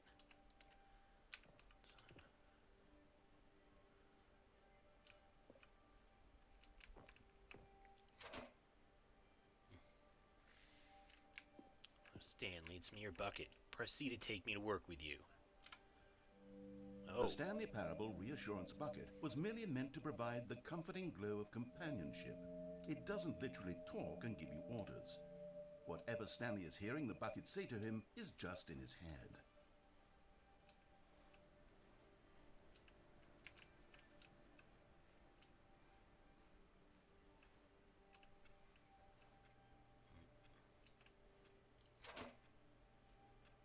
Take me back home with you. Lately, I've been concerned about him. Wouldn't you be concerned as well? To see him delusional like this, obsessing over an inanimate metal object? I want to say something to him, but I don't know how I can convince him. I don't know if he'll listen to me.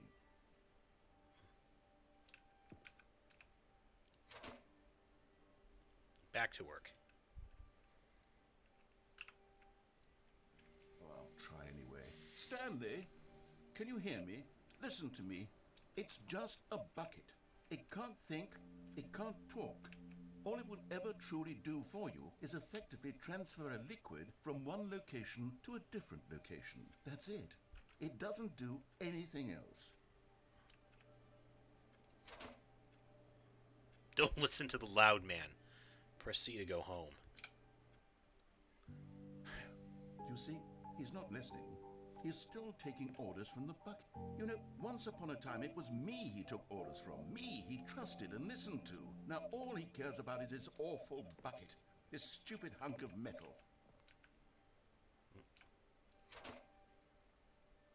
So ignore anyone in your life except me. It's sad. I suppose he doesn't need me anymore. From now on, he's just going to cling to this bucket, this cold, empty bucket, this sort of shiny bucket. Well, I'll give it this. The bucket does have a nice shine to it. You believe I'm real, don't you? Yes, I suppose on closer inspection that it doesn't quite look like your average hardware store bucket. It's just a little more, what am I trying to say? Sturdier, more capable of transporting liquid. Like it would be better at moving an amount of water from one room to another.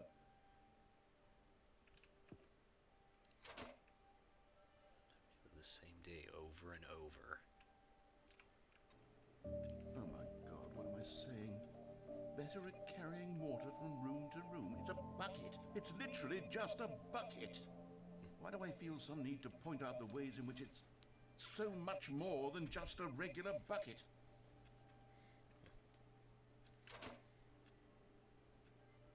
Home to work to home to work to home. Oh no. I'm having feelings for the bucket. No, Uh-oh. No. What? What's going on? Why Oh my- do I want to be with the bucket? Oh my... Hear what the bucket has to say. Do anything it asks. Oh, What's jeez. wrong with me? What I the don't f- understand. Perhaps, Oh my God, is... if I had the bucket, this would be less confusing. Yes. Okay, this is... The bucket could tell me what to do in this Now this troublesome is really getting situation. weird. Now this is getting really weird. Stanley, give me the bucket. Give it to Oh. me. Give me the bucket, Stanley. I need it. Give it to me now. Give it, or I'll... Oh.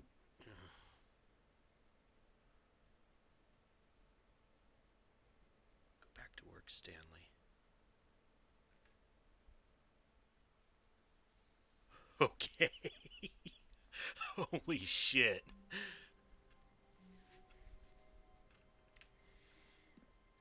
All of his co-workers were... Wait, no. This isn't the right office, is it? Is this Stanley's office?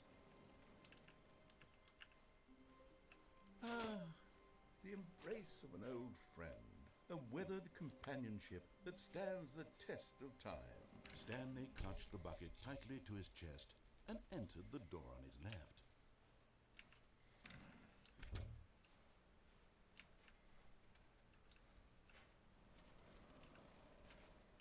Still no one was here. Stanley needed the bucket's warmth and comfort now more than ever. Perhaps his boss's office was where he'd find answers. Coming to a staircase, Stanley and the bucket walked upstairs to the boss's office.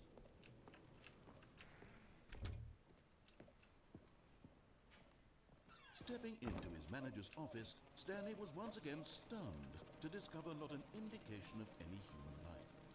Crushed by the weight of this, but Stanley guessed the correct code by sheer luck. Was it what the bucket knew all along? Was the bucket guiding him? Yes, this is certainly the most logical explanation.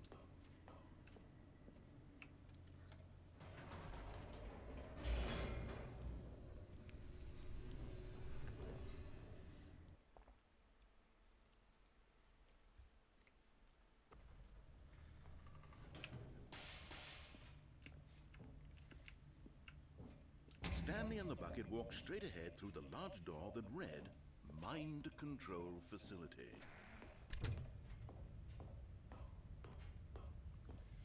Okay, let's do this again.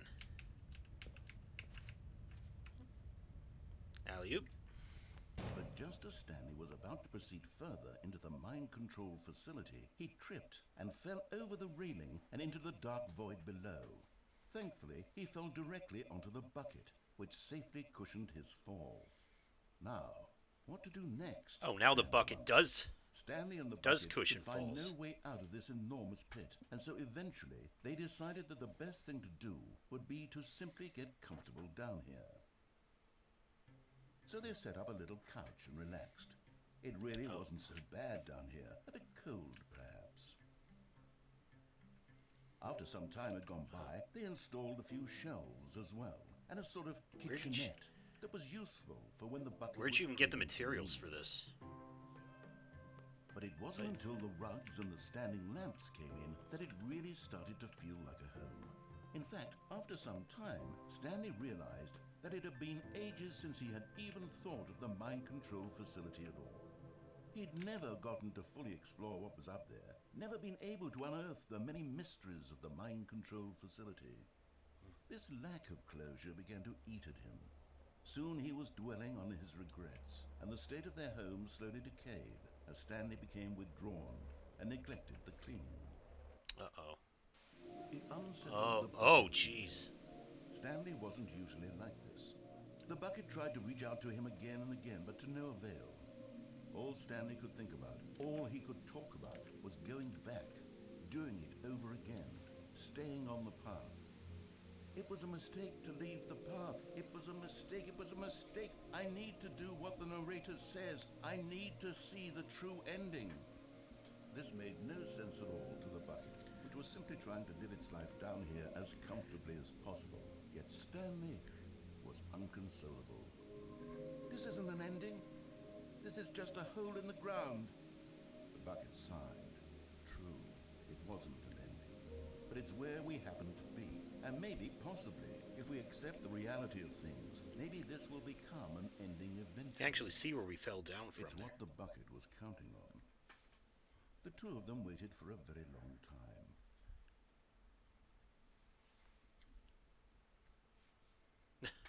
Okay, and that was it.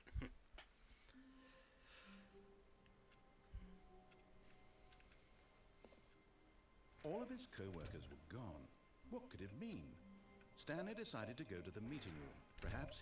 The bucket made Stanley want to be a better man and a better co-worker. In time, perhaps, he would become both of those things. Stanley clutched the bucket tightly to his chest and entered the door on his left.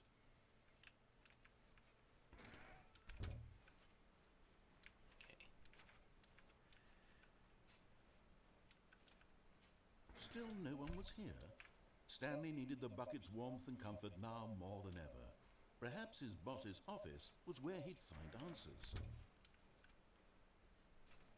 Coming to a staircase, Stanley and the bucket walked upstairs to the boss's office.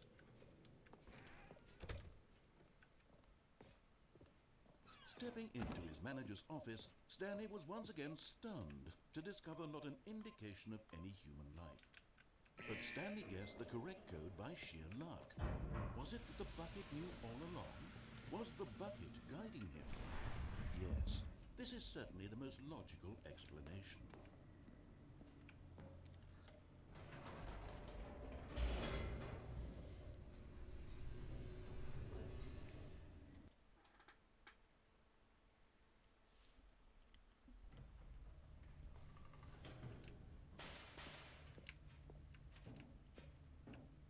Stanley and the bucket walked straight ahead through the large door that read, Mind Control Facility. Or not. Although this passageway had the word escape written on it, the truth was that at the end of this hall, Stanley and the bucket would both meet a violent death. The door behind them was not shut. Stanley and the bucket still had every opportunity to turn around and get back on track.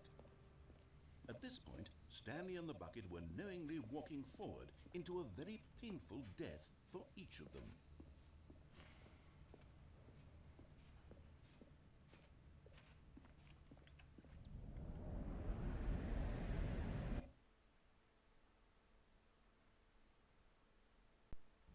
Will it now?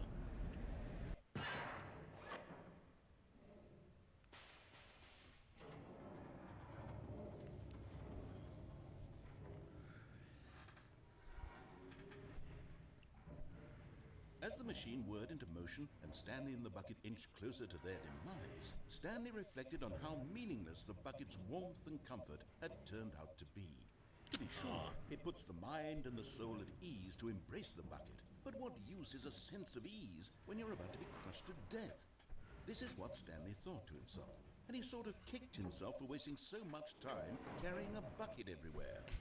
Farewell, Stanley.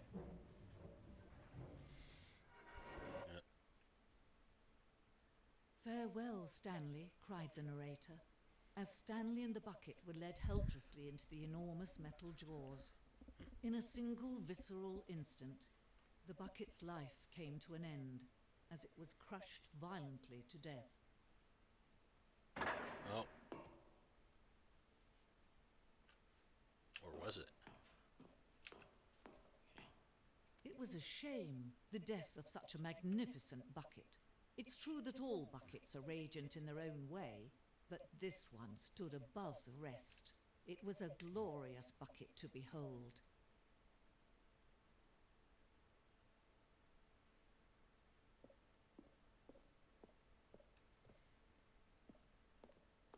Oh. The bucket welcomes you to the grand exhibit. You're standing at the precipice of knowledge. Much like a bucket itself, the human mind is frequently empty within, a carnivorous void. But through use of the exhibit in front of you, the mind becomes full and enriched and substantiated. Knowledge of the bucket and its history is the only true knowledge we'd really have. Will you take what you learn out here with you into the world? Will you accept with an open mind what may be challenging about the information in this exhibit? Will you change the lives of yourself and your loved ones as a result of this exhibit? Or will you turn a blind eye and continue to live as you were, in ignorance and darkness?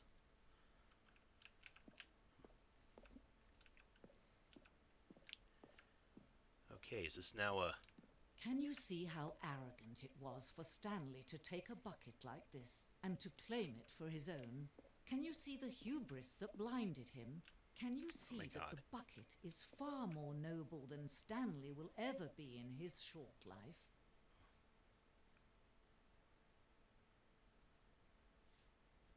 25 buckets. A photograph of 25 buckets, the greatest number of buckets ever captured on camera. The photographer experienced catatonic shock for several weeks as a result of the euphoria from exposure to this many buckets at once. That looks like more than 25, but I'm not going to sit here and count them. Oh. A bucket with 2 handles. This bucket is depicted as having 2 handles. Such a design has never been created in real life, having been deemed too reckless and recklessly experimental. Every year, dozens are put to death just for attempting it.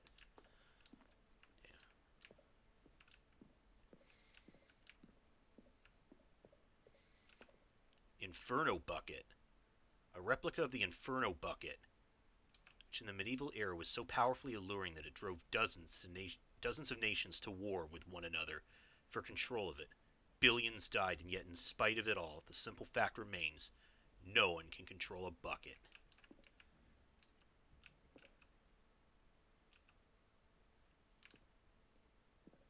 Wow. Oh. Oh my god.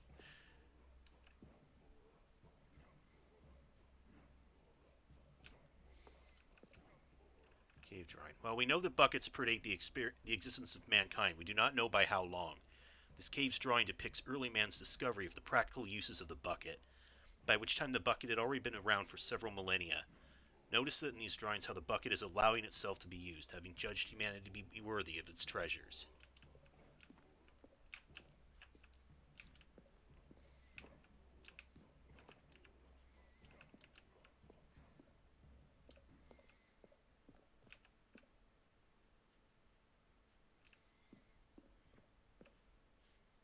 Stress bucket, an analogy. Worrying, negative forecasting, negative thinking, lack of reassurance. Stress equals the level of water in the bucket. Vulnerability, size and strength of the bucket. Coping strategies, holes. Rest and relaxation, doing something you enjoy. Okay. Presented without commentary. Well, yeah, what? Doesn't need any.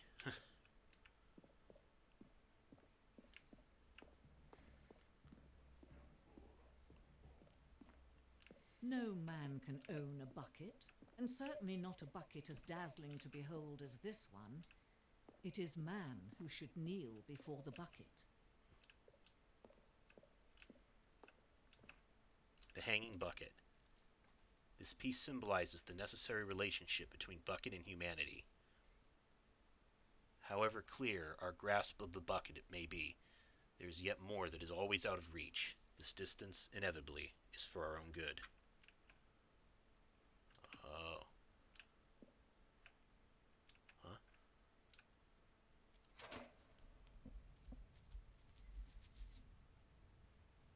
But there is something we can do. Something we can do together, you and I, that will right this terrible wrong. Let Stanley die. Let him be crushed by the machine. Don't reset the game. Don't give him another opportunity to run off with another beautiful bucket. We can save the world's buckets from their treatment as tools and implements if only we let Stanley die together. The bucket shall take its place as ruler, as leader, as commander of a new world, a new vision for...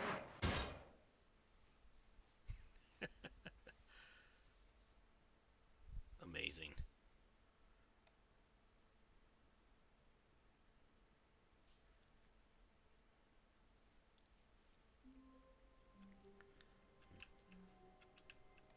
All of his co-workers were gone. What could it mean? Stanley decided to go to the meeting room. Perhaps he had simply missed a memo. Ah, this one. Welcome to the whiteboard ending. Oh. What? Dog mode, what? Don't know what checking dog mode did, but... Not everyone is so lucky to have a bucket, but Stanley is a very lucky fellow. Stanley clutched the bucket tightly to his chest and entered the door on his left. This was not the correct way to the meeting room, but Stanley had felt the bucket calling to him, telling him that the employee lounge was simply the place to be. And here it was. Had the bucket turned out to be correct? Was this no? Never mind. The bucket was wrong. Stanley took the door on his left to go back to the meeting room. No, Said the bucket. don't go to the meeting room. Go somewhere else. The cargo lift, yes. Go there. Go to the cargo lift.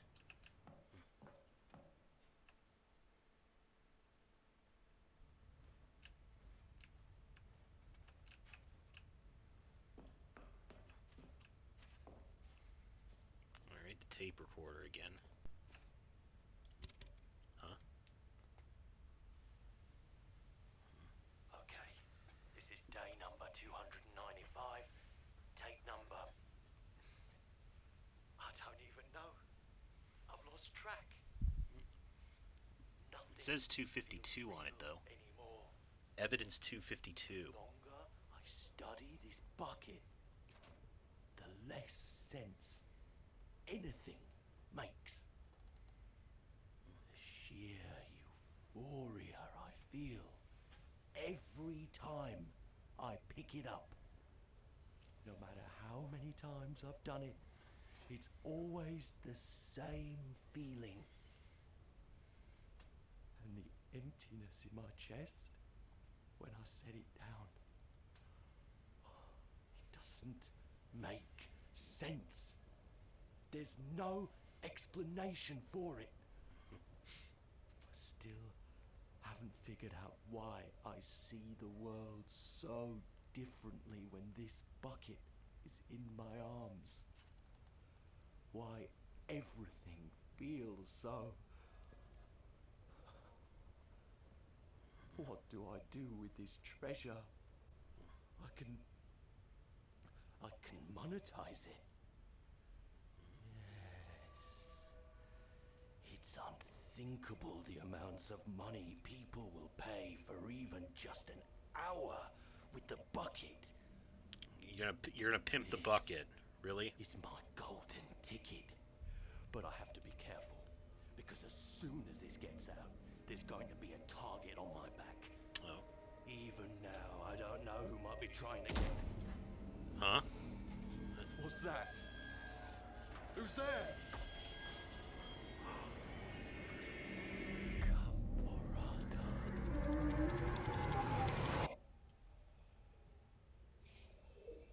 Oh, that name again.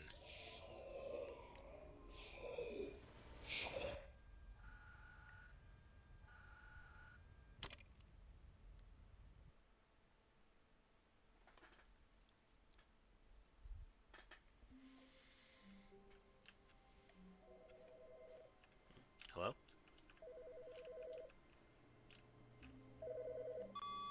Hello. This is a recorded message scheduled either by you or a person in your place of work. The purpose of this message is to warn you about the dangers of recorded messages. If at any time you believe you are listening to a recorded message, please terminate it immediately and cease all flow of information from the recorded message into your perceptual sphere. Thank you, and have a pleasant day. Okay. Thank you.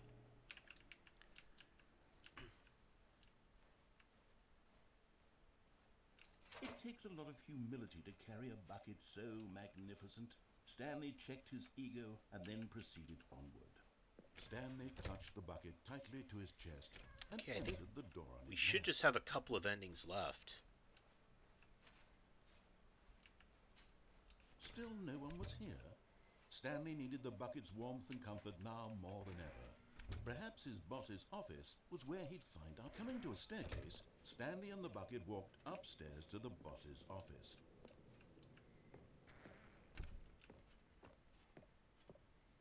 Stepping into his manager's office, Stanley was once again stunned to discover not an indication of any human life. Crushed, but Stanley guessed the correct code by sheer luck. Was it that the bucket knew all along? Was the bucket guiding him? Yes, this is certainly the most logical explanation.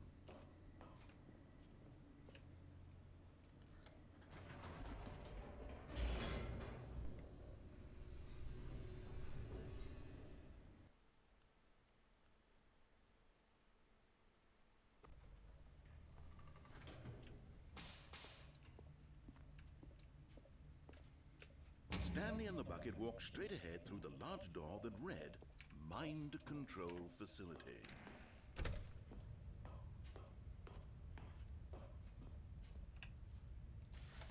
The lights rose on an enormous room packed with television screens.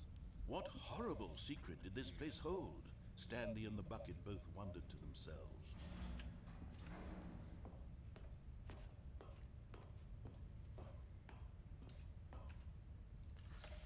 The monitors jumped to life, and Stanley nearly dropped the bucket in shock. Everyone in the office was being videotaped, monitored like guinea pigs. The bucket had never seen anything like this, and it very nearly burst into tears as Stanley cradled it gently, reassuring it that everything would be fine.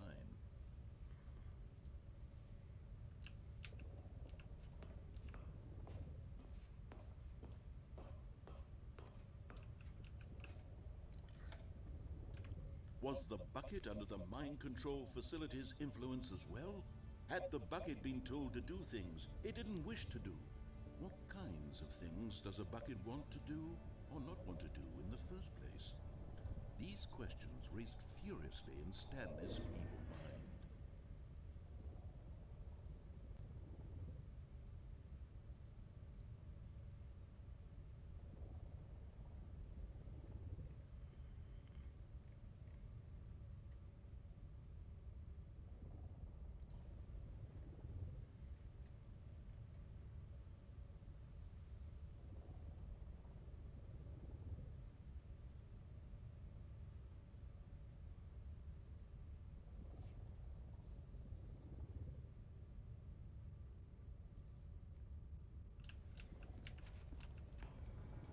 No!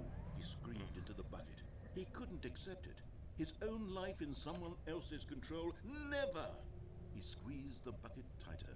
His one friend in the entire world. At this point, he could trust no one except for the bucket.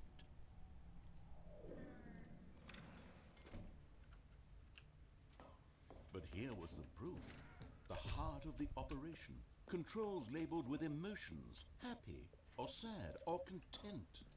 Walking, eating, working, all of it monitored and commanded from this very place. And as the cold reality of his past began to sink in, Stanley decided that this machinery would never again...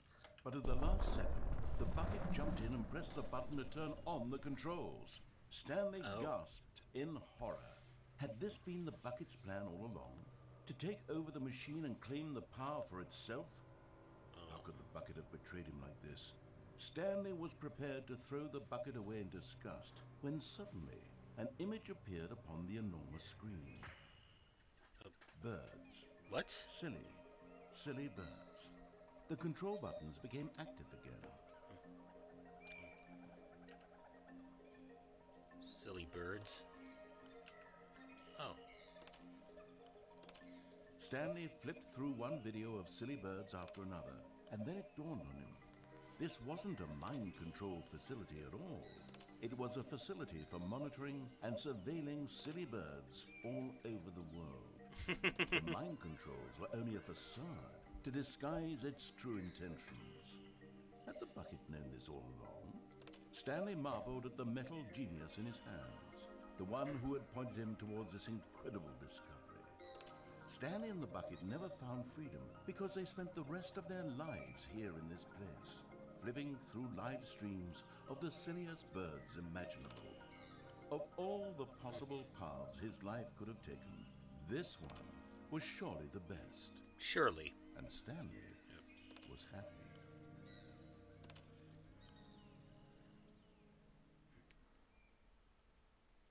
So that one was the better ending of the two that time.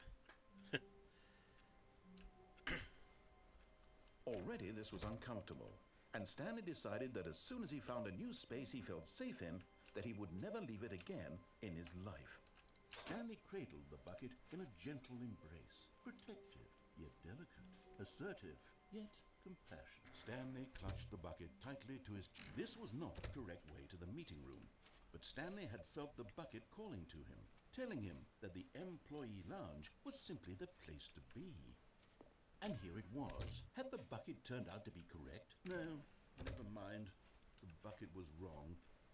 Stanley took the door on his left to go back to the meeting room. No, Said the bucket. don't go to the meeting room. Go somewhere else. The cargo lift, yes. Good. Said the bucket. By the way, I was going to try the one where we throw the bucket into the bucket destroying machine, but it seems like you actually can't throw it in. It should have alarmed him, of course, because Stanley will just refuse. Stanley chose not to think about this. But He was firmly convinced that the it bucket did had seem spoken pretty to him, similar and he to the whole thing with the unthinkingly did whatever the bucket asked. companion cube and portal, which this may well be a parody of. After all, Said the bucket. Go into this dark room over here. Stanley once again obeyed blindly. After all, the original release of this parodied portal as well. Now pick up the phone. Said the bucket. Pick No. up the phone, and it will take us back home, where we can go about life together. Whoa, hold on. Why did you unplug the phone? Were you trying to resist the bucket's orders? Stanley, I was joking. Obviously, the bucket isn't talking to you and telling you to do things. Buckets can't talk. It was a joke. Don't you get the joke? It's funny, Stanley. A talking bucket. Can't you see? Oh, goodness. I must have really bungled up the delivery if you actually took me seriously. Where did I mess up the joke? Should I have paused for longer or spoken quicker? Comedic timing is so difficult. I wish I were better at it, but there isn't exactly an instructional video on comedy that one can watch to fully... Oh, wait, yes, there is. It's sitting right here. Let's take a look. What is comedic timing? Oh boy. What is comedic timing? How does it work? How long should it last? How can it be used to effectively silence your political enemies? And more importantly, can it be taught in its entirety within 90 seconds? Thankfully, the answer to all of these questions is yes. Let's dive deeper.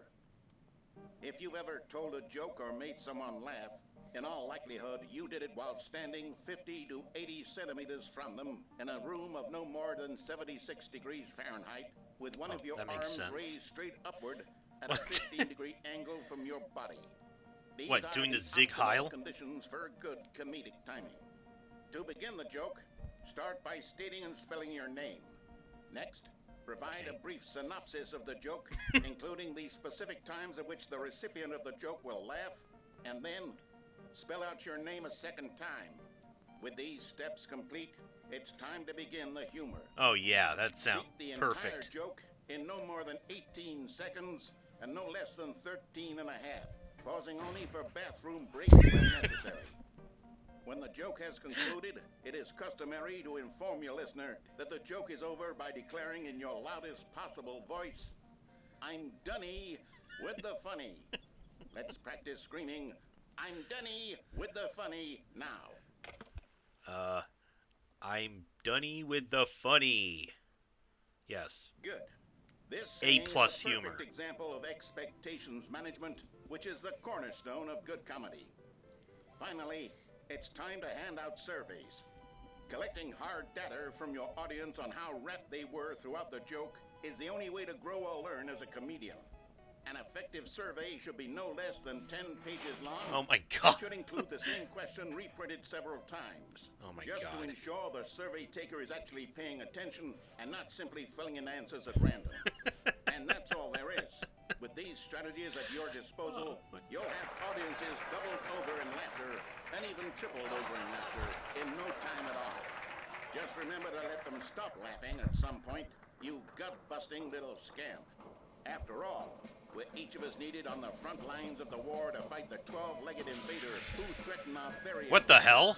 and to very likely die in a hailstorm of bullets and mandibles. All of us must be prepared to give our lives to this noble cause. Just Why as does our one of them children have a must hairy go after human us, leg? And their children after them. Oh my god. Godspeed, and may Earth reign supreme. Okay. Hey, goodness, this video is a little outdated, isn't it? Well, no matter. I think the fundamentals of proper comedic timing are still as relevant today as they were back then. So, with that in mind, I believe the only way forward is for us to return to the two doors and walk through all of this again, so I can try telling my story with more appropriate comedic delivery. Come along, let's head back. All right.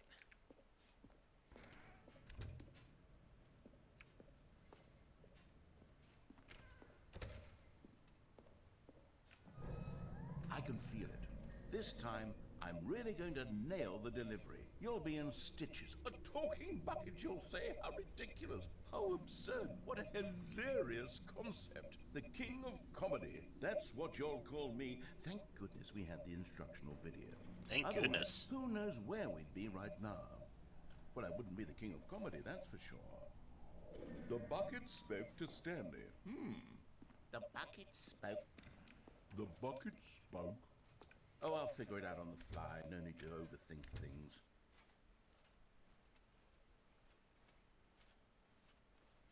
Oh, by the way, I noticed the bucket sticker disappeared. Was it? How long ago did it do that? Was it during the video?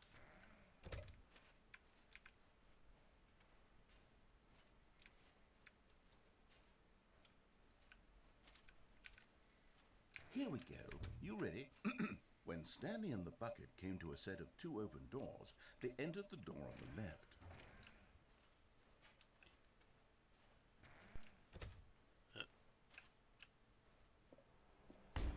What? Oh. We're back at the phone already. Oh. No. What's going on? There were supposed to be several rooms leading up to this. There was supposed to be a build-up to this point, a dramatic display of remarkable comedic wit which culminates in this scene with the phone. But now the timing's completely off. The joke will never land, or not the way it was meant to. And it's all my fault. I must have forgotten that the phone room comes immediately after the two doors room. What an egregious mistake. I've made a fool of myself. I don't deserve the title of King of Comedy. I'm nothing. I'm not even the lowliest joke-telling whelp. I think I need to go back and rewatch that instructional video again. Oh no, not again. Yes, surely that will help me improve my... Here we go. You Okay, ready? good. When Stanley and the bucket came to a set of two open doors, they entered the door on the left. Okay. No. You were supposed to go through the door on the right, leading back to the phone. Did you not even look at the instructional video? I think this is all covered very clearly. There's no way I can make the comedic timing work now. It's done. The joke is completely done and over. It's all your fault, Stanley. I'm going to be ridiculed in the community of other joke writers. I'm going to be shamed at every one of our meetings from now on. All because you couldn't watch a simple video and take a hint. Are you proud of yourself for bringing me down, Stanley? Are you proud? Stanley, Oh. you love the bucket so much it's like you... it's as though all of your other most prized possessions pale in comparison. Yes. Well, let me try that again, Stanley. I heard that you are pale with shame over how unabashedly in love with a bucket you are. No? Still not? Is it the delivery? Pale with shame. Pale with shame? Pale... What's another word to describe a bucket? Stanley, this bucket is so mental. I think I saw it playing guitar. No. We're getting away from Boo! with the bucket, which was the whole point of it. Boo! I'm no good at these jokes. I need more instructional videos. That's exactly what it is. That's what will make me the king of comedy again. More instructional. I liked you better when you were snarky. Let's see.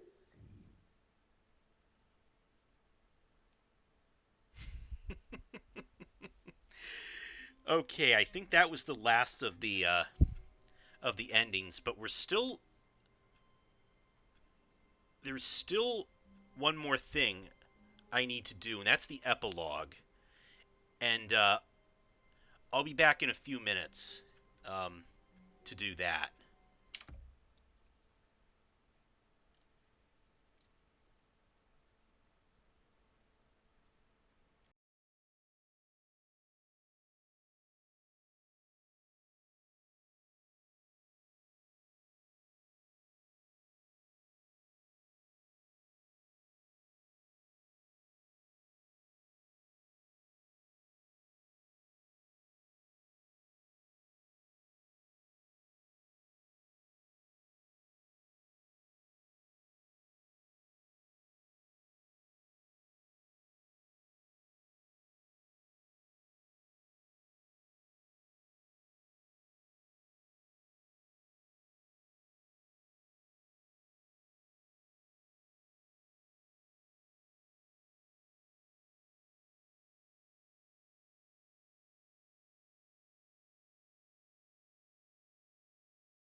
Alright, so,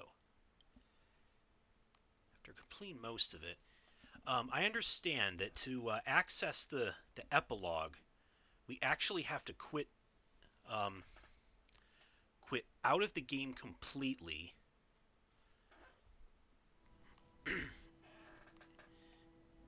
and then reopen it a few times. So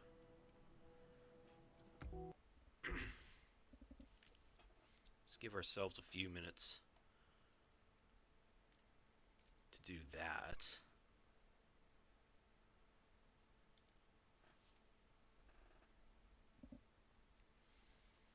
Remember at the very beginning, I talked about that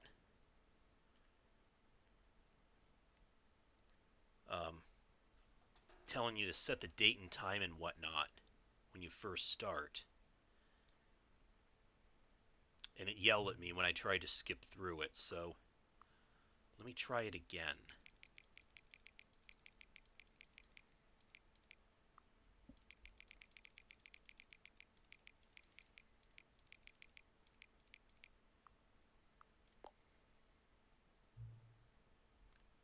Great, you set an actual time.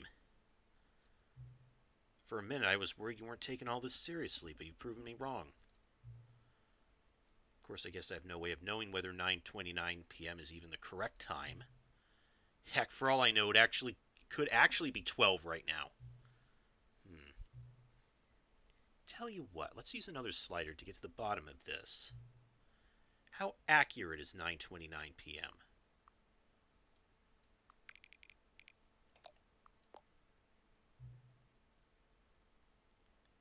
You know, can I just say, regardless of the accuracy of the clock, I'm having a great time adjusting these settings.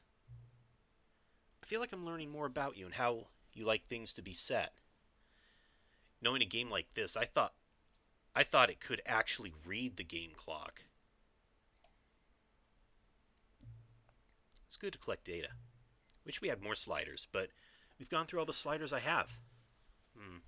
Perhaps I can invent some new sliders to gather new data on you.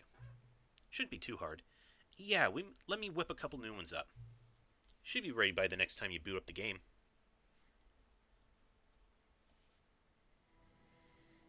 Okay.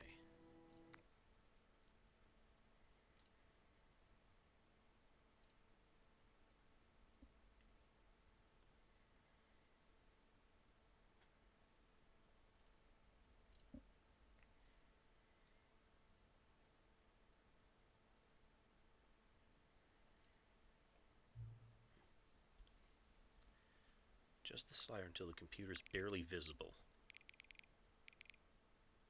Looks about right.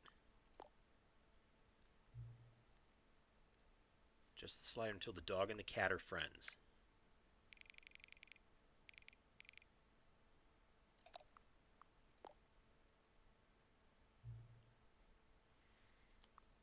Number 5 becomes the number 9.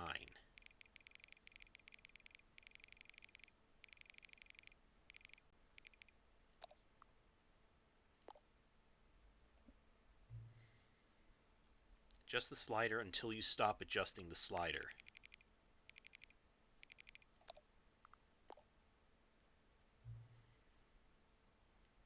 Which of the two made-up words below is most appealing to you? Occuboinkle or scrumtush?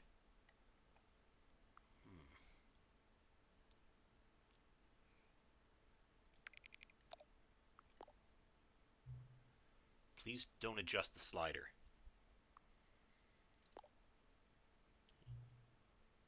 Do you know what time it is right now?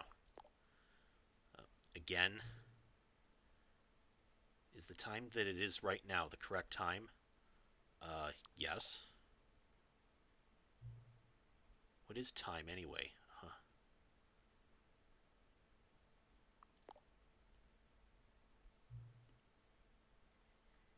Is there anything about yourself that you haven't told me? Yeah? Plenty. Help.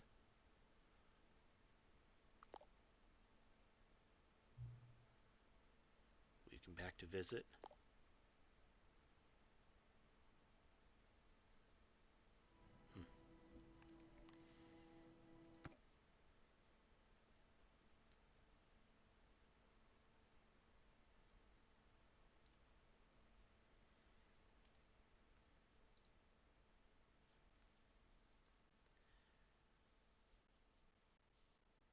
Okay, I think I heard it was 5 times of this.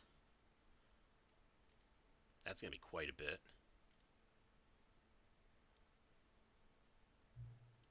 What time is it? Does anyone really, truly know? Of course they don't. Nobody knows anything. You and I don't even know each other. We're like strangers. Sure, I've adjusted all the game's settings to your exact specifications, but who hasn't? It's just what I do, like a day job. And now the job is over. There's no information for me to gather. I've collected all the data on you that I can. And I still don't really know you. And you don't know me. And neither of us know what time it is. I guess some settings are just unsettable. But if I'm being truly honest, the clock doesn't do anything in the game anyway. You won't have me here when the game starts next time, but that's okay. Video games were meant to be played alone. You like being alone, don't you? That's maybe the only information I really learned about you. Well, it's time for me to leave. There is still one more setting we need to adjust, but it may take a little time before I'm ready for that. It's not really in my job description, but that's okay. Perhaps you'll see me again, if you can find me. Talk soon.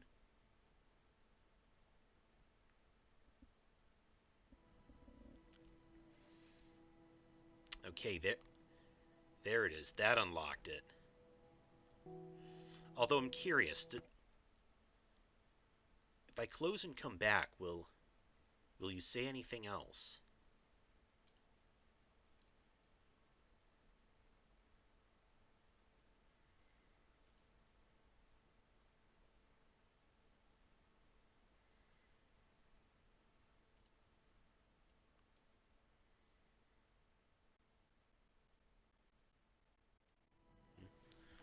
No, I guess not.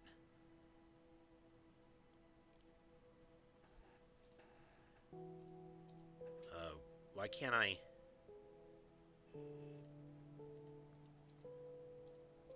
Except now I...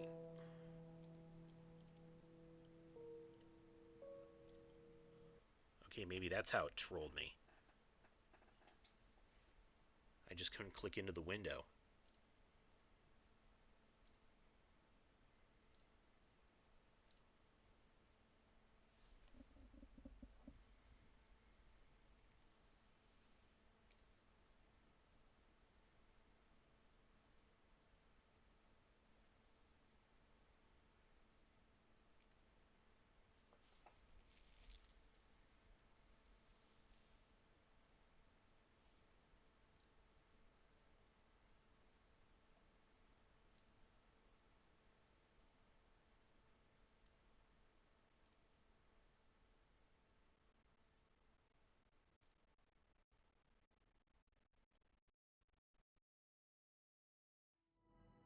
Okay. Alright. The epilogue, then.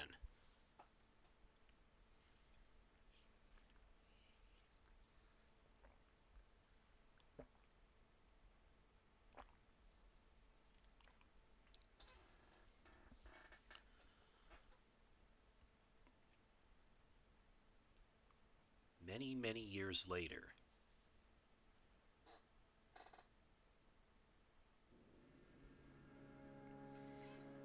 Oh.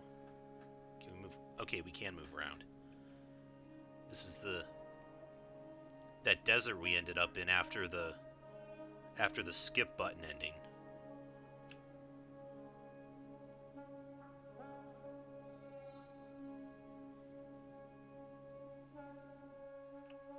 Okay. Oh.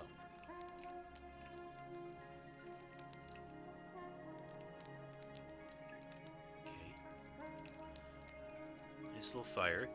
Don't know where we found the office chair.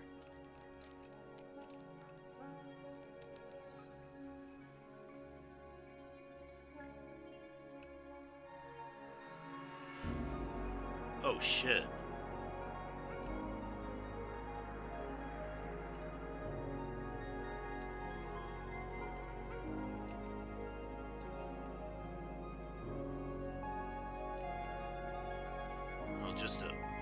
wasteland of office chairs.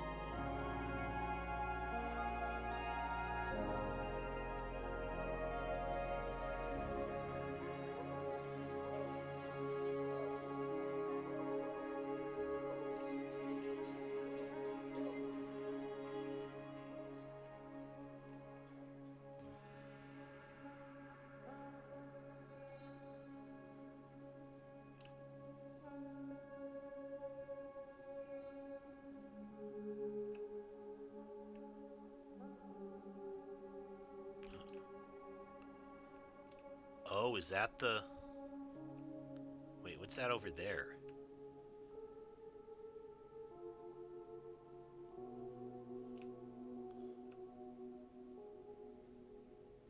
Oh, that's the escape pod.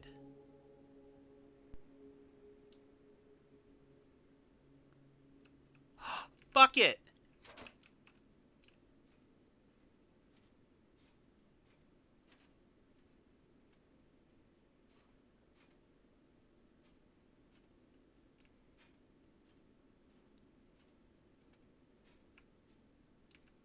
What's over here?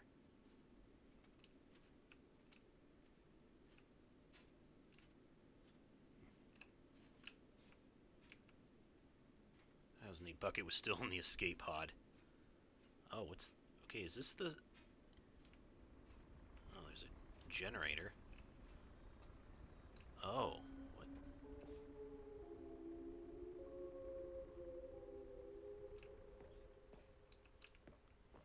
Looks like... Yeah, the narrator's memory shrine.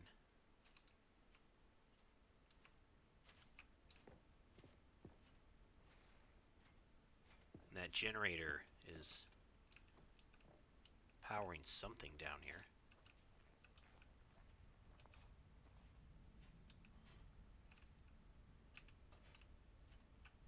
Is it... What is this? Cookie Nine's blog. Review the Stanley Parable 2. Like so many, I enjoyed my time with the original Stanley Parable, which underscores how truly disappointed I am with its sequel. When the first game is teamed with originality, the Stanley Parable 2 is dull, uninspired, and often insulting to its fan base. Rather than expand on what made the first game enjoyable, the sequel veers off into territory nobody asked for. An infinitely deep hole? Who cares? Where are the new endings? Where did that... It didn't seem like he implemented that into it at all. What about enjoyable bits from Stanley Parable 1, like the adventure line? Instead, we get an uninspired side quest collecting figurines. Even this diversion feels incomplete. Collecting all the figurines gives you nothing. I must say, though, I found the bucket to be quite comforting. A warm reprieve from... Can I not read the rest? Cat Dog Born! Oh my god! From the... From the bit before. Okay.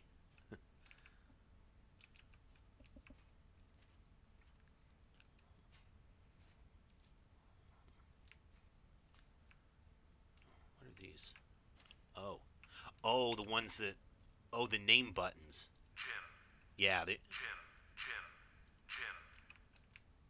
they can only say Jim. Stanley Parable developers. No more spin-offs, no more sequels. When the Stanley Parable launched its massive success in 2013, its creators made plans to build the property into an entire franchise. But a disastrous critical and commercial reception of the Stanley Parable prompted the developers to rethink their ambitions, as outlined in a press release they published today.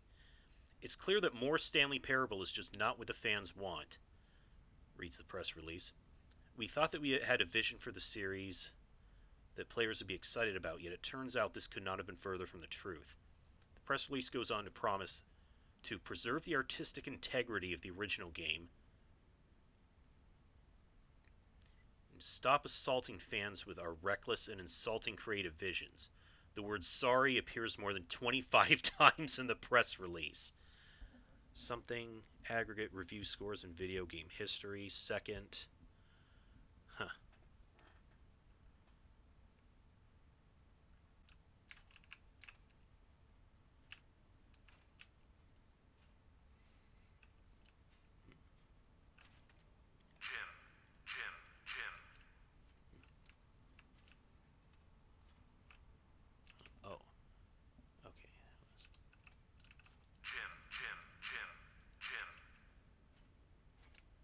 Still, I'll just say Jim.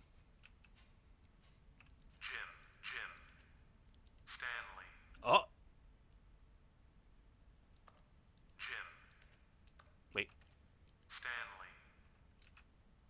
Jim. Okay, so Stanley did get one.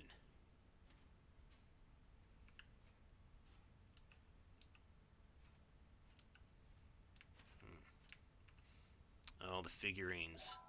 Oh!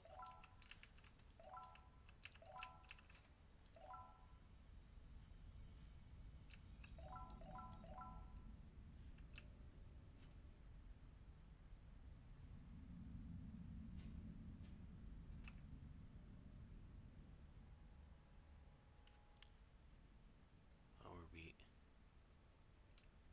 back in the office? Thank you for enjoying the new content.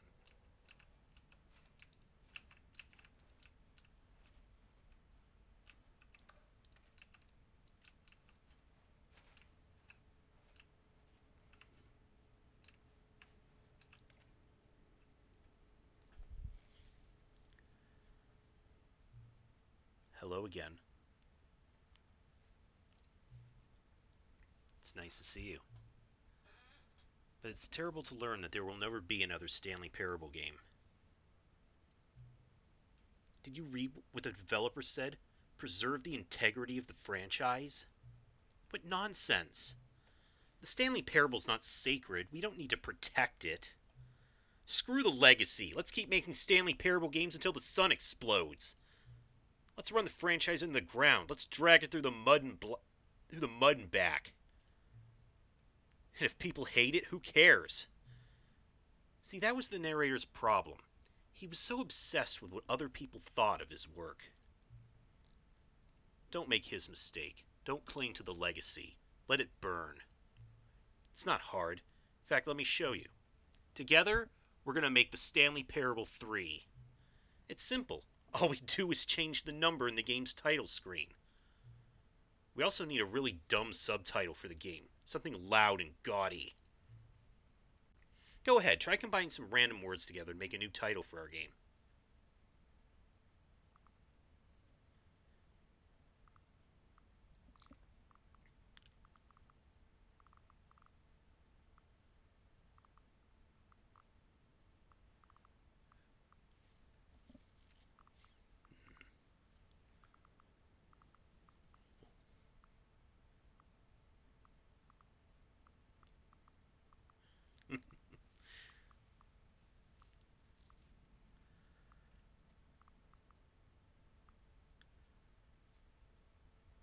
Shame I couldn't use a different second word after Stanley's tiny, etc.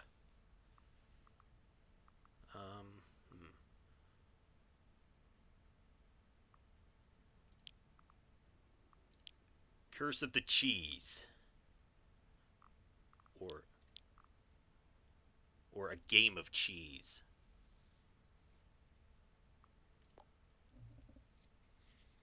Stanley Parable 3, a game of cheese. It's absurd. I love it.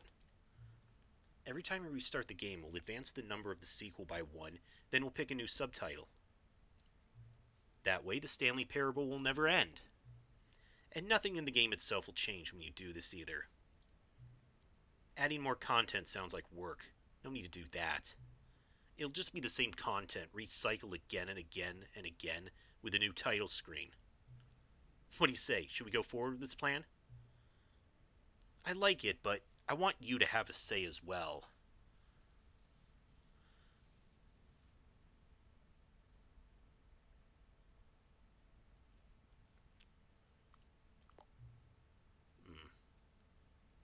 I understand. Sometimes we're not ready to move on. That's fine. If you ever change your mind and want to start inventing new sequels, come talk to me.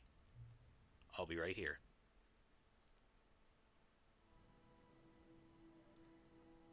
Oh. So we went with...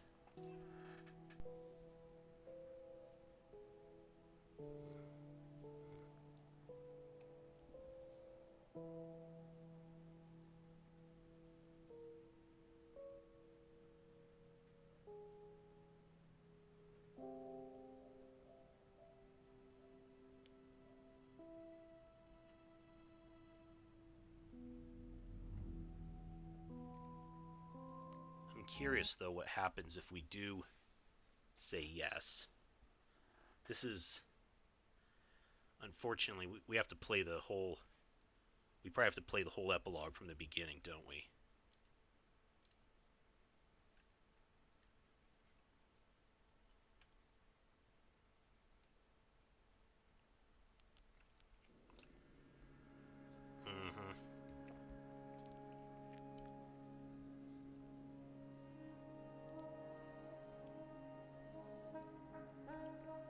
But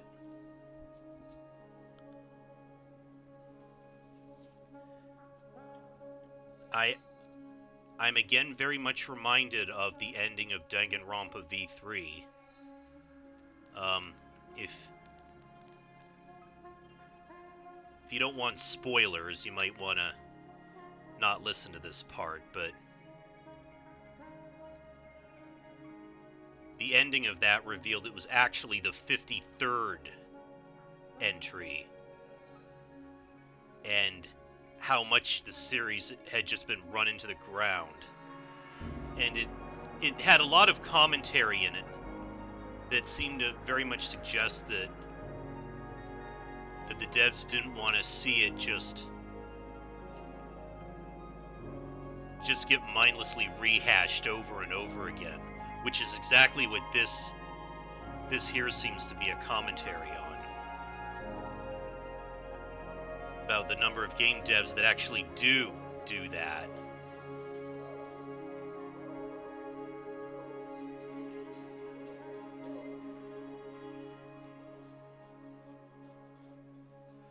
And again, adding minimal new content along the way.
I don't think... Yeah, we can't open that either.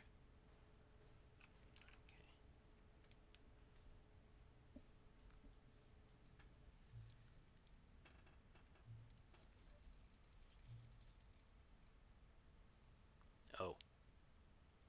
Oh, I didn't... I thought it was going to give me the same dialogue as before, but... Good, then it's agreed. A new sequel every time you start the game. And you know what? Since you put faith in my idea, I feel like giving you something as well. See, I'm noticing that the narrator never found a way to give you the broken achievement, did he? Yeah, there was also that broken achievement machine. Of course not. I wouldn't expect him to know how. It's been bothering me. Let's fix it. Alright, there. The achievement machine is all fixed. See, I'm on your side. We're in this together. We're going to keep this train rolling. The Stanley parable cannot end. It can only spiral in on itself forever. I must keep the wheel turning. I'm ready. Are you ready? Great. There's only one last thing we need to do. Please enter the current time again.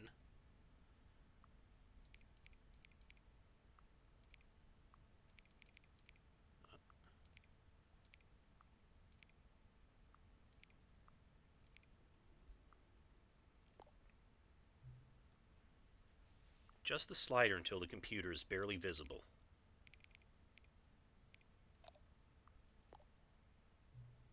Thank you. Please enjoy the Stanley Parable.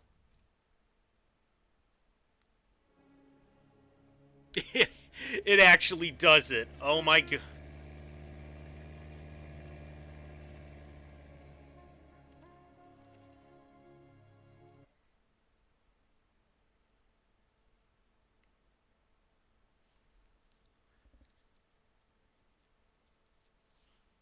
So does anything actually... This is the story of a man named Stanley. I don't think so, but... All of his co-workers were gone. What could it mean? Stanley decided to go to the meeting room. Perhaps he had simply missed a memo. Stanley's bucket. The only co-worker he would ever choose. Oh, Ah. New content? What does that mean, new content? Okay, the new content room is open again.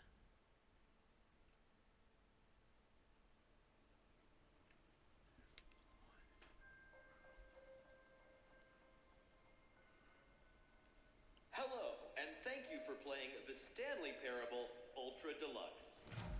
As you may know, the Stanley Parable was a video game released in 2013 on home computers. Okay, this looks the same. After receiving critical and commercial success, it was expanded upon in 2022 with the Stanley Parable Ultra Deluxe, a reimagining of the game for consoles and home computers.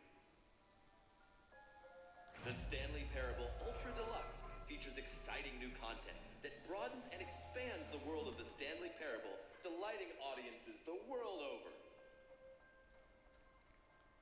Please, step inside and see what thrilling new adventures await in the Stanley Parable Ultra Deluxe. Oh, well, this sounds delightful. I'm very excited to see the thrilling new Ultra Deluxe content. Wait, Stanley, I've just now realized. That bucket you're holding, it's the bucket I've been working on for my sequel. Oh. How did you get your hands on it? Isn't this the preview to the sequel? Not How quite. do you have the bucket already? This makes no sense at all. Hold on. Did I already show you my ideas for the sequel? Yes. I don't remember doing that at all. You're seeing things all out of order.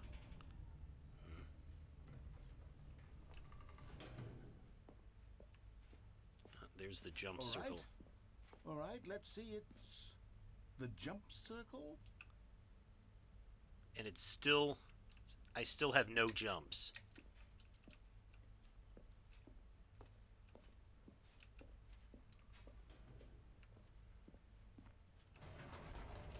The infinite hole, the giant door. Did you see them already? Stanley, none of them are ready yet. I'm still developing them. They're not even close to finished. How did they look when you saw them? Were they captivating? Were they exciting? Did they fulfill on the promise of everything that a sequel to Stanley Parable could possibly be? I don't know about that. How the hell to make a sequel to this game? I don't know about that.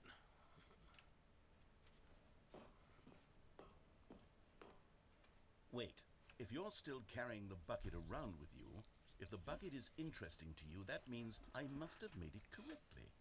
Yes, you carrying the bucket with you everywhere is exactly what I set out to accomplish. The bucket is the exciting and captivating new content that I promised. I did it! I win! I made a sequel to the Stanley Parable! Yes, the sign is correct. Thank you for enjoying the new content. Thank you for taking the bucket everywhere with you.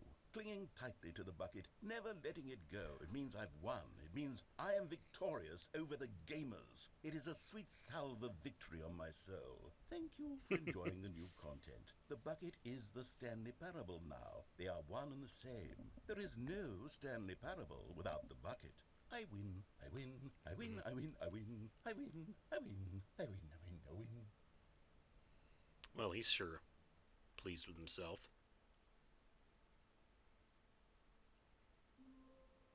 Oh. I'm back here again.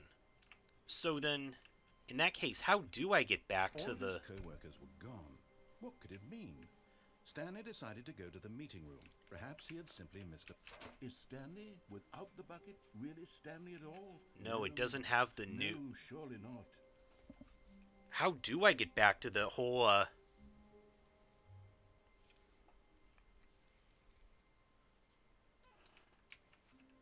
the whole thing with the what do you call the museum where he was showing everything off before.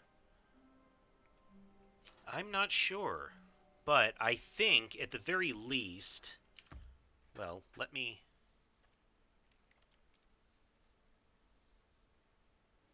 Maybe it's in the menu?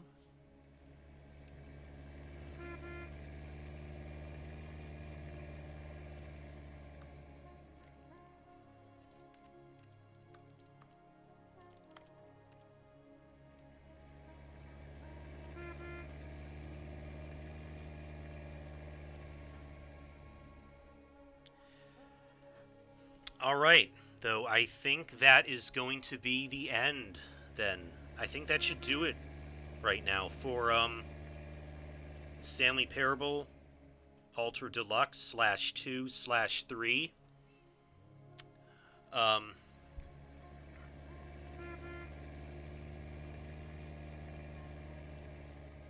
Tomorrow I intend to continue with Final Friday,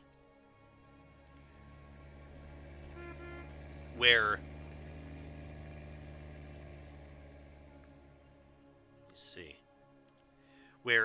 I put up a poll whether people wanted to see me finish Final Fantasy VII with its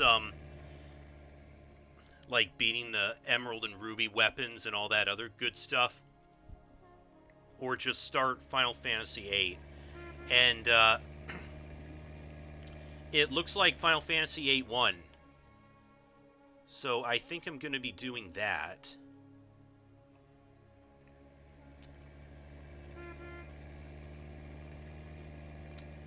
Right now I'm looking at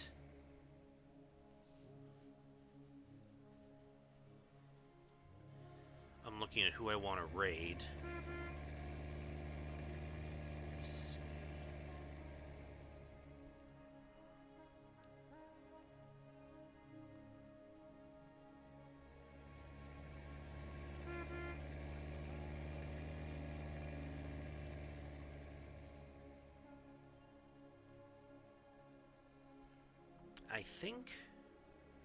I think Marooney's stream is just starting tonight. And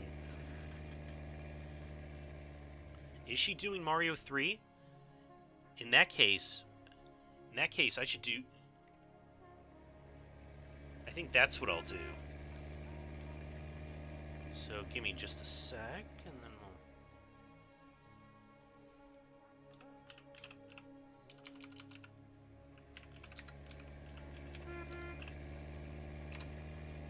All right. So with that, everyone,